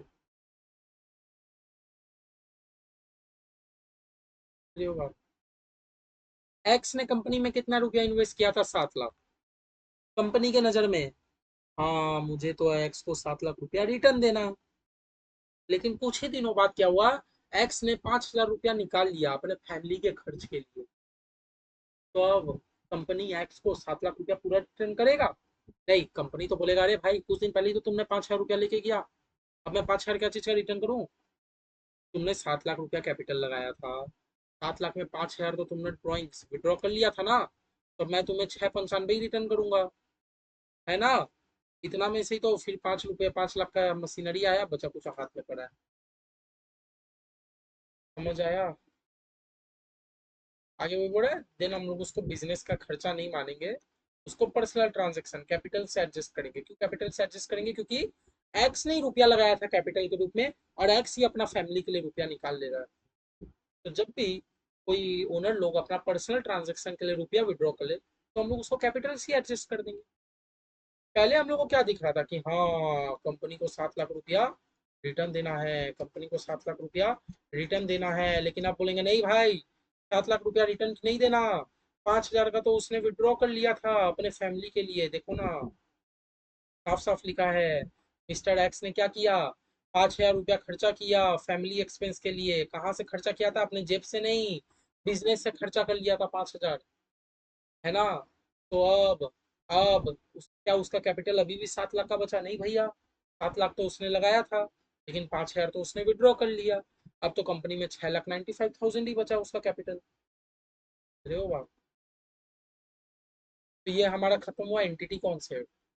समझ गए? एंटिटी कॉन्सेप्ट कुछ नहीं था, एंटिटी कॉन्सेप्ट जस्ट हमें ये सिखाया कि ओनर अलग होता है और हमारा बिजनेस अलग होता है। आप दोनों का अकाउंटिंग एक ही जगह मत करो। और हम लोग ये सीखे इसमें कि ओनर जो भी रुपया लगाता है वो कैपिटल होता है, और अगर ओनर कभी भी कैपिटल के रूप में रुपया लगाता है, तो कंपनी को तो वो रुपया रिटर्न बैक करना होता है ना। जैसे इस केस में क्या हुआ, कंपनी ने, ओनर ने 7 लाख रुपया कंपनी में लगाया था, तो इसका मतलब कंपनी को 7 लाख का कैपिटल रिटर्न देना ओनर को। कंपनी के लिए तो एक लाइबिलिटी हो गया कि हाँ, मेरे माथे में 7 लाख का कर्जा है, मुझे कंपनी को, मुझे ओनर को रिटर्न करना है। और साथ ही साथ कंपनी जो भी प्रॉफिट कमाएगा, वो प्रॉफिट भी तो कंपनी को रिटर्न करना है ना ओनर को, तो एक प्रॉफिट भी कंपनी के लिए लाइबिलिटी है, क्योंकि आज कंपनी जो भी प्रॉफिट कमा रहा है वो तो रिटर्न देगा ना ओनर को।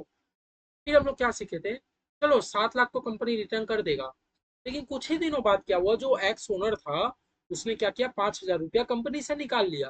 किस लिए निकाल लिया? अपने पर्सनल फैमिली एक्सपेंस के लिए, और वो भी बिजनेस के फंड से निकाला। तो एक बात बताओ, अभी अभी तो आपने 5,000 लिया, अब क्या आप कंपनी पूरा 7 लाख रुपया ओनर को रिटर्न करेगा? नहीं भैया, 7 लाख क्यों करेगा? 7 लाख में से 5,000 तो ओनर ले चुका है, कंपनी 6,95,000 ही करेगा। ठीक है। हम लोग एक डेफिनेशन सीखे थे, जब भी एक ओनर कंपनी से रुपया विड्रॉ कर लेता है, उसका एक वर्ड होता है ड्रॉइंग्स। ठीक है। तो एंटिटी कॉन्सेप्ट हमारा क्लियर है, तुमसे भी समझ आ गया आपको।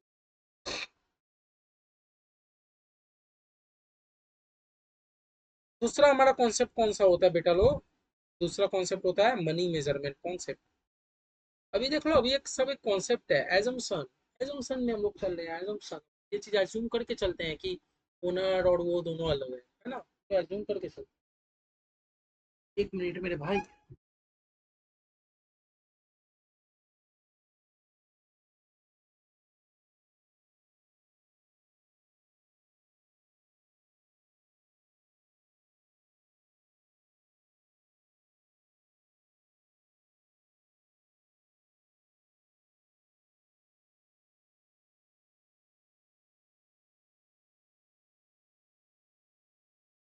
वाटर पी लो थोड़ा, पानी।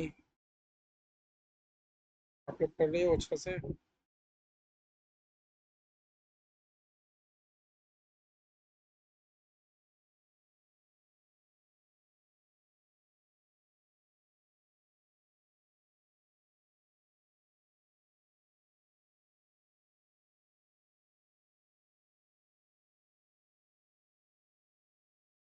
चलो आगे हम लोग शुरू करते हैं। तो एक कॉन्सेप्ट हम लोगों ने एंटिटी कॉन्सेप्ट अच्छा से समझ लिया सम्स के साथ। दूसरा हमारा कॉन्सेप्ट क्या होता है, मनी मेजरमेंट कॉन्सेप्ट। देखो ये कॉन्सेप्ट सिंपल बात बताता है कि हम लोग एज्यूम करके चल रहे होते हैं कि हमारा अकाउंटिंग में जो भी चीज रिकॉर्ड होता है सब मनी में मेजर वाली चीज रिकॉर्ड होता है ना। मैंने आपको लास्ट क्लास थ्योरी में भी ये बताया था, ये अकाउंटिंग का हमारा एक लिमिटेशन है, एक लूप लिमिटेशन में हम लोग ने पढ़ा था। आप लोग याद करके नहीं आए हो ना? बोला था आपको याद हो जाना चाहिए, एकदम बैकलॉग नहीं डालना चाहिए, सब याद करके आप लोग खत्म करो जल्दी जल्दी। हम लोगों ने ये पढ़ा था कि हमारा अकाउंटिंग में एक लिमिटेशन है। क्या लिमिटेशन है? कि अकाउंटिंग ना मतलब बहुत सारा वर्थ वाला चीज को ना इग्नोर कर देता है। मतलब समझ रहे हो? जैसे हमारे कंपनी के लिए मुझे क्या लगता है, बिजनेस के लिए हमारा रियल एसेट कौन है? मेरे एम्प्लॉय। एम्प्लॉय लोग अगर आज अच्छा काम नहीं कर पा रहे, नहीं किए होते, तो आज मेरा बिजनेस इतना ग्रोथ थोड़ी होता। आज एक अकेला ओनर इतना बिजनेस थोड़ी ग्रो कर सकता है बिना एम्प्लॉय की मदद से। समझ रहे हो? तो क्या अकाउंटिंग में कहीं पर भी ये चीज रिकॉर्ड होता है एम्प्लॉय का बात? हाँ भैया, रिकॉर्ड तो नहीं। क्यों? ये अकाउंटिंग कॉन्सेप्ट है कि जो भी चीज रिकॉर्ड होगा मनी मेजरमेंट रिकॉर्ड होगा। ये मनी मेजरमेंट कॉन्सेप्ट हमारा चीज क्या बोलता है कि अकाउंटिंग में आप जो भी चीज रिकॉर्ड कर रहे हो, सिर्फ वही चीज को रिकॉर्ड कर रहे हो जिस जो चीज इन टर्म्स ऑफ मनी हम लोग मेजर कर पाए। एक बात बताओ, हमारे कंपनी में एक चार्टर्ड अकाउंटेंट अपॉइंट हुआ है, इसको अकाउंटिंग में कैसे रिकॉर्ड करे? तो आप लोग क्या बोलोगे? ना ना, चार्टर्ड अकाउंटेंट अपॉइंट हुआ है, इस चीज को तो हम लोग अकाउंटिंग में रिकॉर्ड नहीं करेंगे क्योंकि ये तो मनी में मेजर हो ही नहीं सकता ना। का मतलब मेरे भाई, हम लोग अकाउंटिंग में जो वही चीज को रिकॉर्ड करेंगे जो in terms of money measurement किया जा सके। समझ रहे हो? देखते हैं क्या बोल रहा है। As per this concept, only those transaction which can be measure in terms of money are recorded. आपके कंपनी में एक चार्टर्ड अकाउंटेंट अपॉइंट हुआ, क्या उसको रिकॉर्ड कर दे? डायरेक्टर का तबीयत खराब हो गया, क्या उस चीज को रिकॉर्ड कर दे? नहीं, ये सबसे तो इन टर्म्स ऑफ मनी कुछ लेना देना ही नहीं है। समझ आया? हाँ। और since money is a medium of exchange and the standard of economic value, this concept requires that those transactions alone that are capable of being measured in terms of money be only to be recorded in the books। वही मापता की बात है। तो वही चीज को खाली बुक्स में रिकॉर्ड करो जो चीज इन टर्म्स ऑफ मनी आप मेजर कर पा रहे हो। हमारे इंप्लॉय का तबियत खराब हो गया, इसको हम लोग अकाउंट्स में क्या जनरल एंट्री कैसे मारेंगे? नहीं मार पाएंगे क्योंकि वो तो इन टर्म्स ऑफ मनी है ही नहीं। हाँ लेकिन मेरे कंपनी में 5,000 रुपया का लॉस हो गया, हाँ इसको तो रिकॉर्ड कर पाएंगे कि कितने टर्म्स ऑफ मनी आप बता पा रहे हो। मैंने आपको बोल दिया, अकाउंटेंट को कॉल करके बोल दिया, सर आज हम लोगों ने शॉर्ट में मोबाइल बेचा, रिकॉर्ड कर दो। कैसे रिकॉर्ड करोगे? मैंने तो वैल्यू बताया ही नहीं। तो जब तक आपको इन terms of money money money आपको रुपया, अगर जब तक मैं आपको एक फेयर वैल्यू ना बता दूं कि कितना रुपया में रिकॉर्ड करना है, आप रिकॉर्ड कर ही नहीं पाओगे ना। समझ रहे हो? क्योंकि ये अकाउंटिंग का कॉन्सेप्ट है। मनी मेजरमेंट कॉन्सेप्ट क्या बोलता है कि सिर्फ वही चीज को रिकॉर्ड करो जो in terms of money measure हो सकता है। ठीक है?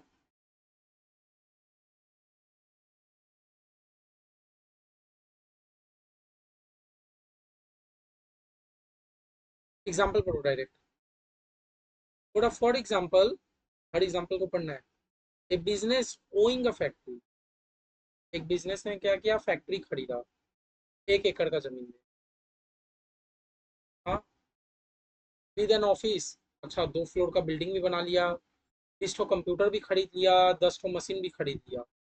तो बुक्स में कैसे दिखाओगे? आपने कहीं पर भी बताया कि बिजनेस ने जमीन खरीदा तो 1 करोड़ रुपया में? अगर आप ऐसा बता रहे होते तो मैं 1 करोड़ रिकॉर्ड करूँ। लेकिन आपने तो इन टर्म्स ऑफ मनी कुछ बताया ही नहीं। आपने तो खाली ये बताया लैंड खरीदा, ऑफिस खरीदा, कंप्यूटर खरीदा, मशीन खरीदा। तो इसको हम लोग can not show this item under different measurement. हम लोग तो शो नहीं कर सकते ना, क्योंकि मुझे तो वैल्यू पता ही नहीं है, in terms of money measure हुआ ही नहीं है। क्या बोल रहे, this item need to be express in monetary term. आप लोग को क्या करना होगा, अकाउंट्स में रिकॉर्ड करने के लिए आप लोग को इस सारा आइटम को मॉनेटरी टर्म्स में बताना होगा। बोलता है फैक्ट्री हो सकता है 50 करोड़ का हो, लैंड हो सकता है 30 करोड़ का हो, बिल्डिंग कितने का हो सकता है, 15 करोड़ का हो सकता है, कंप्यूटर 10 लाख का हो सकता है, मशीनरी 10 करोड़ का हो सकता है। तो देखो अब आप, मैंने आपको 10 करोड़, 15 करोड़, 5 लाख रुपया बोल दिया, तो अब हम लोग तो ये चीज को रिकॉर्ड कर पाएंगे। क्योंकि पहले तो आप लोगों ने मुझे वैल्यू बताया नहीं था, तो मैं कैसे रिकॉर्ड करता, है ना? क्योंकि ये तो मनी मेजरमेंट कॉन्सेप्ट बोलता है कि वही चीज को रिकॉर्ड करो जो मनी में से मेजर हो सके।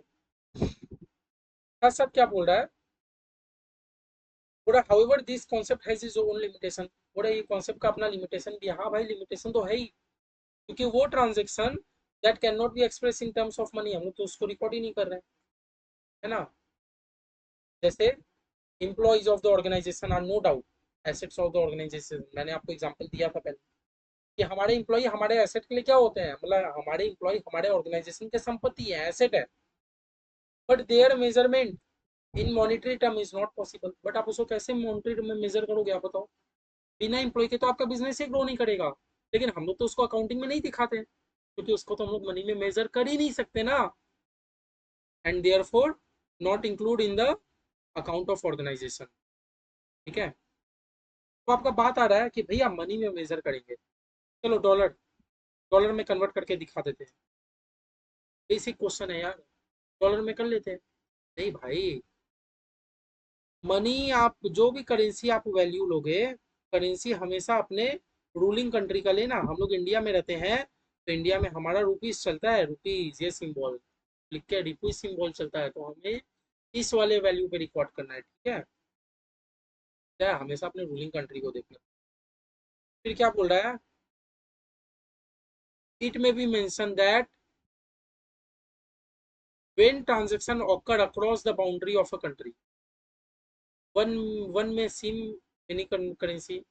सपोज अ बिजनेसमैन गुड्स बेचा 50 लाख रुपया का होम में, और उसने 1 लाख यूरो का बेचा उधर में भी, उसका टोटल सेल कितना हो गया? 50 लाख प्लस 1 यूरो। हो सकता है ना एक बिजनेसमैन अपने इंडिया में 50 लाख रुपया का सामान बेचा और 1 यूरो का विदेश में बेचा, तो उसका टोटल सेल हम लोग करने के लिए हम लोग को दोनों को प्लस करना होगा आपसी करेंसी में। ठीक है?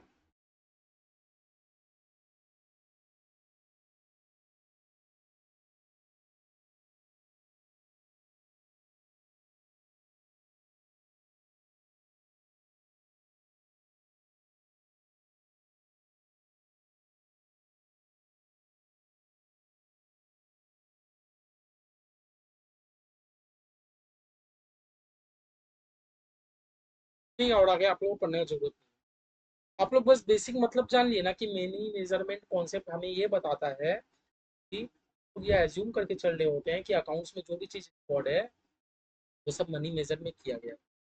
ठीक है? अब एक्चुअली आप लोग को वर्ड समझ आ रहा है कि हर चीज के आगे कॉन्सेप्ट कॉन्सेप्ट क्यों लगा है? क्योंकि कॉन्सेप्ट मीन्स एजम्पशन हम लोगों ने पहले समझ लिया था।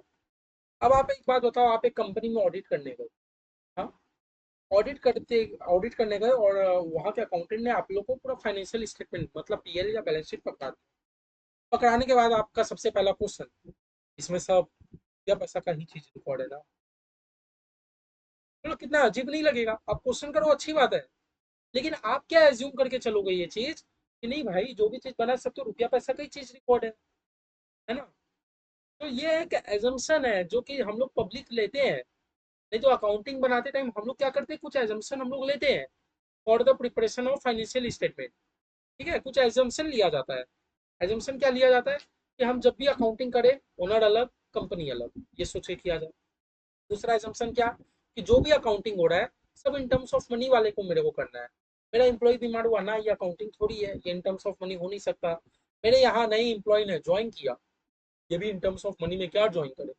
मेरे यहाँ मुकेश अंबानी ने सीईओ का पोजीशन होल्ड किया, बहुत बड़ी बात है, लेकिन क्या हम इसको in terms of money measure कर सकता है? नहीं। तो जो चीज को आप इन टर्म्स ऑफ मनी नहीं मेजर कर सकते, आप वो चीज को रिकॉर्ड ही नहीं करोगे। समझ आया? तो ये भी एक एजम्पशन है कि आपके बुक्स में जो भी चीज नजर आ रहा है ये इन टर्म्स ऑफ मनी ही आ रहा है, एक एजम्पशन है। अकाउंटिंग कॉन्सेप्ट ही एक एजम्पशन था, on the basis of which financial statement can be prepared. हम लोग ये समझे थे। ठीक है। और जब भी आप करेंसी लोगे, करेंसी कौन से कंट्री का लोगे? रूलिंग कंट्री का लोगे। ठीक है। तीसरा हमारा क्या है? Periodicity concept. पीरियोडिसिटी कॉन्सेप्ट ये भी एक कॉन्सेप्ट है। कॉन्सेप्ट मीन्स हमारा एजम्पशन। जहां जहां वर्ड आएगा कॉन्सेप्ट, मतलब वो एजम्पशन। देखो, आप कोई भी एक बिजनेस करते हो, आप कोई भी एक बिजनेस करते हो। आज रतन टाटा, टाटा जब एक बिजनेस शुरू किया था, ये सोच के किया था कि हम बिजनेस 2 साल, 2 साल के लिए करेंगे या 3 साल के लिए करेंगे, या बिजनेस इनडेफिनिट पीरियड के लिए करेंगे। हाँ भैया, 2 साल 3 साल ऐसा कोई फिक्स थोड़ी था। आज हम लोग कोई भी बिजनेस चालू करते हैं, हम लोग ये सोच के करते हैं क्या कि मेरा बिजनेस कब तक चलेगा? कि हम लोग ये सोचते हैं कि इनडेफिनिट पीरियड तक चलेगा अगर अच्छे से चलाए तो? कि आपका बिजनेस खोलने का मोटिव ये रहता है कि 5 साल बाद बंद कर देंगे? नहीं भैया, ऐसा तो मोटिव नहीं रहता। आज हमारा बिजनेस करने का मोटिव ही ये रहता है कि आज हम लोग कोई कंपनी या बिजनेस शुरू किए हैं तो इनडेफिनिट पीरियड तक चले, है ना? कि हम लोग ये सोचे करते हैं कि बिजनेस बंद कर देंगे ना। तो क्या बोल रहा है? This is also called the concept of definite accounting period. आज मैं आपको एक बात बता रहा हूँ, एक एग्जांपल दे रहा हूँ। 2021 में आपने 10 लाख रुपया लगा के बिजनेस शुरू किया। 2021 में एक 10 लाख रुपया लगा के आपने बिजनेस शुरू किया। अब मैं आपको बोलूं, किस दिन आपका ये 10 लाख 20 लाख बनेगा? मतलब किस दिन आप मतलब क्या बोलूं, 10 लाख रुपया आपने लगा के बिजनेस में, क्योंकि आप तो ओनर हो, आपने कैपिटल लगाया बिजनेस में। किस दिन आपका ये 10 लाख 15 लाख हो जाएगा, 20 लाख हो जाएगा? आप बोलोगे भैया अभी तो मुझे नहीं पता। जिस दिन मेरा बिजनेस क्लोज होगा, अब बिजनेस क्लोज होगा मुझे क्या पता? हो सकता है बिजनेस 50 साल बाद क्लोज हो, 100 साल बाद क्लोज हो। जिस दिन बिजनेस क्लोज होगा, अगर बिजनेस क्लोज में मेरे को हो सकता है 100 लाख मिले, 100 लाख मिला इसका मतलब 90 लाख का प्रॉफिट हो गया आपका। हो सकता है मुझे 1 लाख की रिटर्न मिले, 1 लाख रिटर्न मिला इसका मतलब आपका 10 लाख 1 लाख बन गया, है ना? तो जिस टाइम आप बिजनेस में रुपया लगाते हो, एट एन टाइम, जिस टाइम आपका बिजनेस पूरा बंद होता है, तब आपका कंपैरिजन किया जाता है कि कितना आपने रुपया लगाया था, कितना आपको रिटर्न मिला। लेकिन सबसे बड़ा क्वेश्चन आपका अभी ये आ जाएगा कि भैया चलो रुपया लगाया तो ठीक है, लेकिन अब बंद कब करेंगे ये तो हमें नहीं पता ना, क्योंकि हम तो इंडेफिनिट पीरियड के लिए अपना बिजनेस चला रहे हैं। हमारा, मुझे तो ये नहीं पता कि हम लोग बिजनेस कब बंद करेंगे। तो इसीलिए पीरियोडिसिटी कॉन्सेप्ट हमारे लिए ये लाया। ये बोलता है क्या कि आप लोगों ने तो बिजनेस शुरू कर लिया, लेकिन आपको तो नहीं पता ना आपका बिजनेस कब बंद होने वाला है। तो आप लोग को क्या करो, आप लोग एक छोटे छोटे पीरियड में लाइफ को बांट लो, और वो लाइफ होता है 1 1 साल का। पीरियोडिसिटी कॉन्सेप्ट हमें ये सिखाता है कि आप लोगों ने बिजनेस शुरू किया 10 लाख, और आपको ये जानना है कि आपको रिटर्न कितना मिला। तो रिटर्न तो आप तभी पता कर पाओगे जब आप एकदम बिजनेस खत्म करोगे। अब भैया बिजनेस तो मेरा अभी कोई खत्म करने का प्लान नहीं है, जब तक चले चले, इसका मतलब मुझे रिटर्न नहीं पता चलेगा? हाँ चलेगा। पीरियोडिसिटी कॉन्सेप्ट ने क्या बोला कि उसको छोटे छोटे लाइफ में बांट लो। वही छोटा छोटा लाइफ मतलब 1 साल। ये कॉन्सेप्ट क्या बोलता है? हर 1 साल का आप अकाउंटिंग करो, नेट प्रॉफिट पता करो, फिर देखो आपका रिटर्न कितना मिला, आपने कितना लगाया था, आपको रिटर्न कितना मिला। समझ रहे हो? और वही 1 साल का तो पीरियड कौन सा होता है? 1 अप्रैल से शुरू होता है, 31 मार्च को होता है। ठीक है मेरे भाइयों बहनों, वो 1 जनवरी से 31 दिसंबर मत भूल जाओ। अकाउंटिंग के केस में साल होता है 1 अप्रैल से लेके 31 मार्च तक। ठीक है। फिर से बता रहा हूँ, पीरियोडिसिटी कॉन्सेप्ट हमारा जस्ट ये बात बोला कि आप लोग तो बिजनेस शुरू कर रहे हो 2021 में, आप लोग को ये जानना है कि मेरे को रिटर्न कितना मिला। तो रिटर्न तो हम लोग तब बताएंगे ना जब आपका बिजनेस बंद हुआ। हो सकता है रिटर्न के टाइम आपका रुपया बढ़ जाए, 10 लाख का 50 हो गया हो सकता है आपका 10 लाख 1 रुपया में 1 रुपया बचा हो खाली बिजनेस में, आप लोगों ने इतना लॉस सफर किया। तो अकाउंटिंग बोला ना ना ऐसे तो चलेगा नहीं, क्योंकि बिजनेस कब बंद होगा मुझे तो नहीं पता, किसी को ही नहीं पता। तो क्या करो, छोटे छोटे ईयर्स में डिवाइड कर लेते हैं, और वो छोटा छोटा ईयर से 1 साल। अब हम लोग क्या करते हैं, हर 1 साल का नया नया अकाउंटिंग क्लोज करते हैं। क्लोज करने के बाद हमें पता चल जाता है कि ओनर्स ने कितना रुपया लगाया था, उसको कितना प्रॉफिट मिला, कितना रिटर्न मिला। समझ रहे हो? तो पीरियोडिसिटी कॉन्सेप्ट क्या बोलता है? This is also called the concept of definite accounting period. ये क्या किया, एक तो अकाउंटिंग पीरियड हम लोग को स्पेसिफाई किया। अब समझ आया क्यों हम लोग एक साल का ही अकाउंटिंग करते हैं, क्यों 2 साल का एक साथ अकाउंटिंग नहीं होता, एक एक साल का अकाउंटिंग होता है। एक साल का अकाउंटिंग इसीलिए होता है हमारा, मेरे भाई, एक साल का अकाउंटिंग इसीलिए होता है क्योंकि अकाउंटिंग कॉन्सेप्ट का एक टॉपिक है पीरियोडिसिटी कॉन्सेप्ट, वो हम लोग को बोलते हैं as per going concern. Going concern समझ रहे हो, सालों साल जो चलता रहे। गोइंग कंसर्न हम लोग को क्या बताता है कि हमारा एंटिटी का इनडेफिनिट लाइफ है। मुझे नहीं पता बिजनेस कब बंद होगा, आज तो मैंने शुरू कर लिया है, अभी चलता रहे। For a business entity it cause inconvenience to measure या performance achieve by the entity in the ordinary course of business. आप एक बिजनेस चला रहे हो, आपको बहुत प्रॉब्लम नहीं फेस होगा क्योंकि आप तो रिटर्न ही नहीं पता लगा पा रहे, है ना? आप एक अलग पर्सन हो, कंपनी एक अलग पर्सन है, बिजनेस एक अलग है।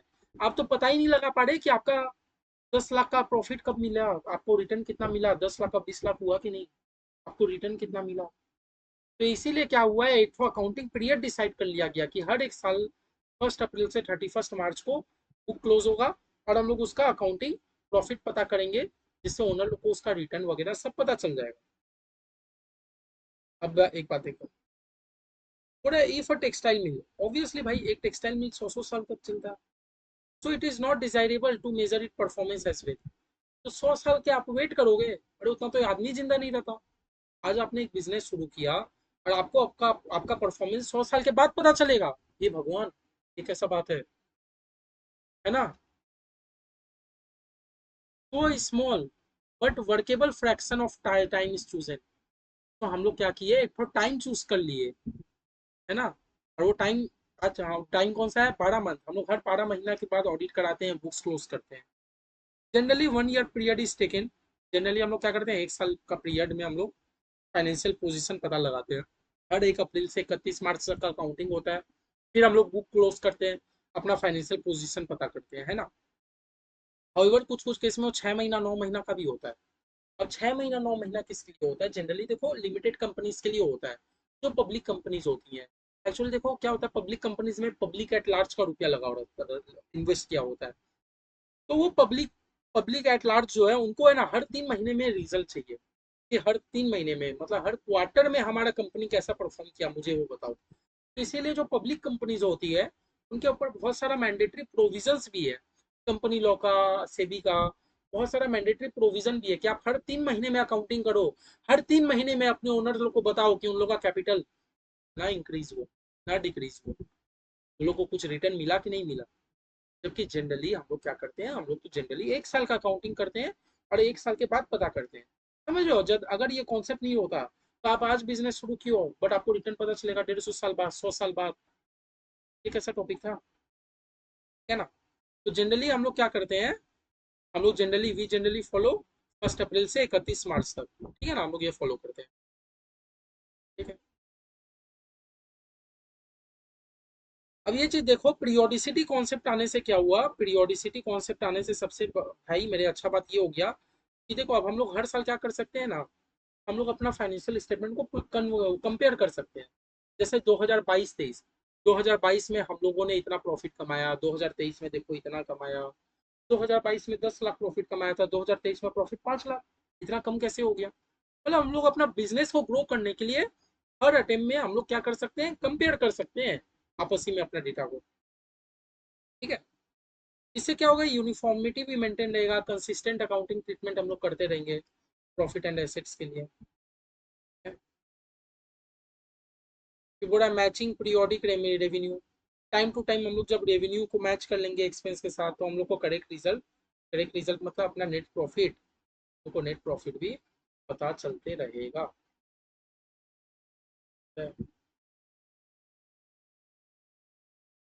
तो इन शॉर्ट शॉर्ट हम लोग बोले तो हम लोग को चैप्टर में आज आज इतना ही रखते हैं, वरना बहुत हेवी हो जाएगा। आराम से पढ़ेंगे, देखो डिटेल में पढ़ रहे हैं तो हम लोग को टाइम थोड़ा लगेगा। हड़बड़ी में पढ़ना है तो अब तो आप एक दिन में थ्योरी रीड करके खत्म कर सकते। आप कमेंट लिख देना जिनको हड़बड़ी में पढ़ना है कि एक लेक्चर डालिए सब पढ़ा दीजिए, ऐसा नहीं हो सकता।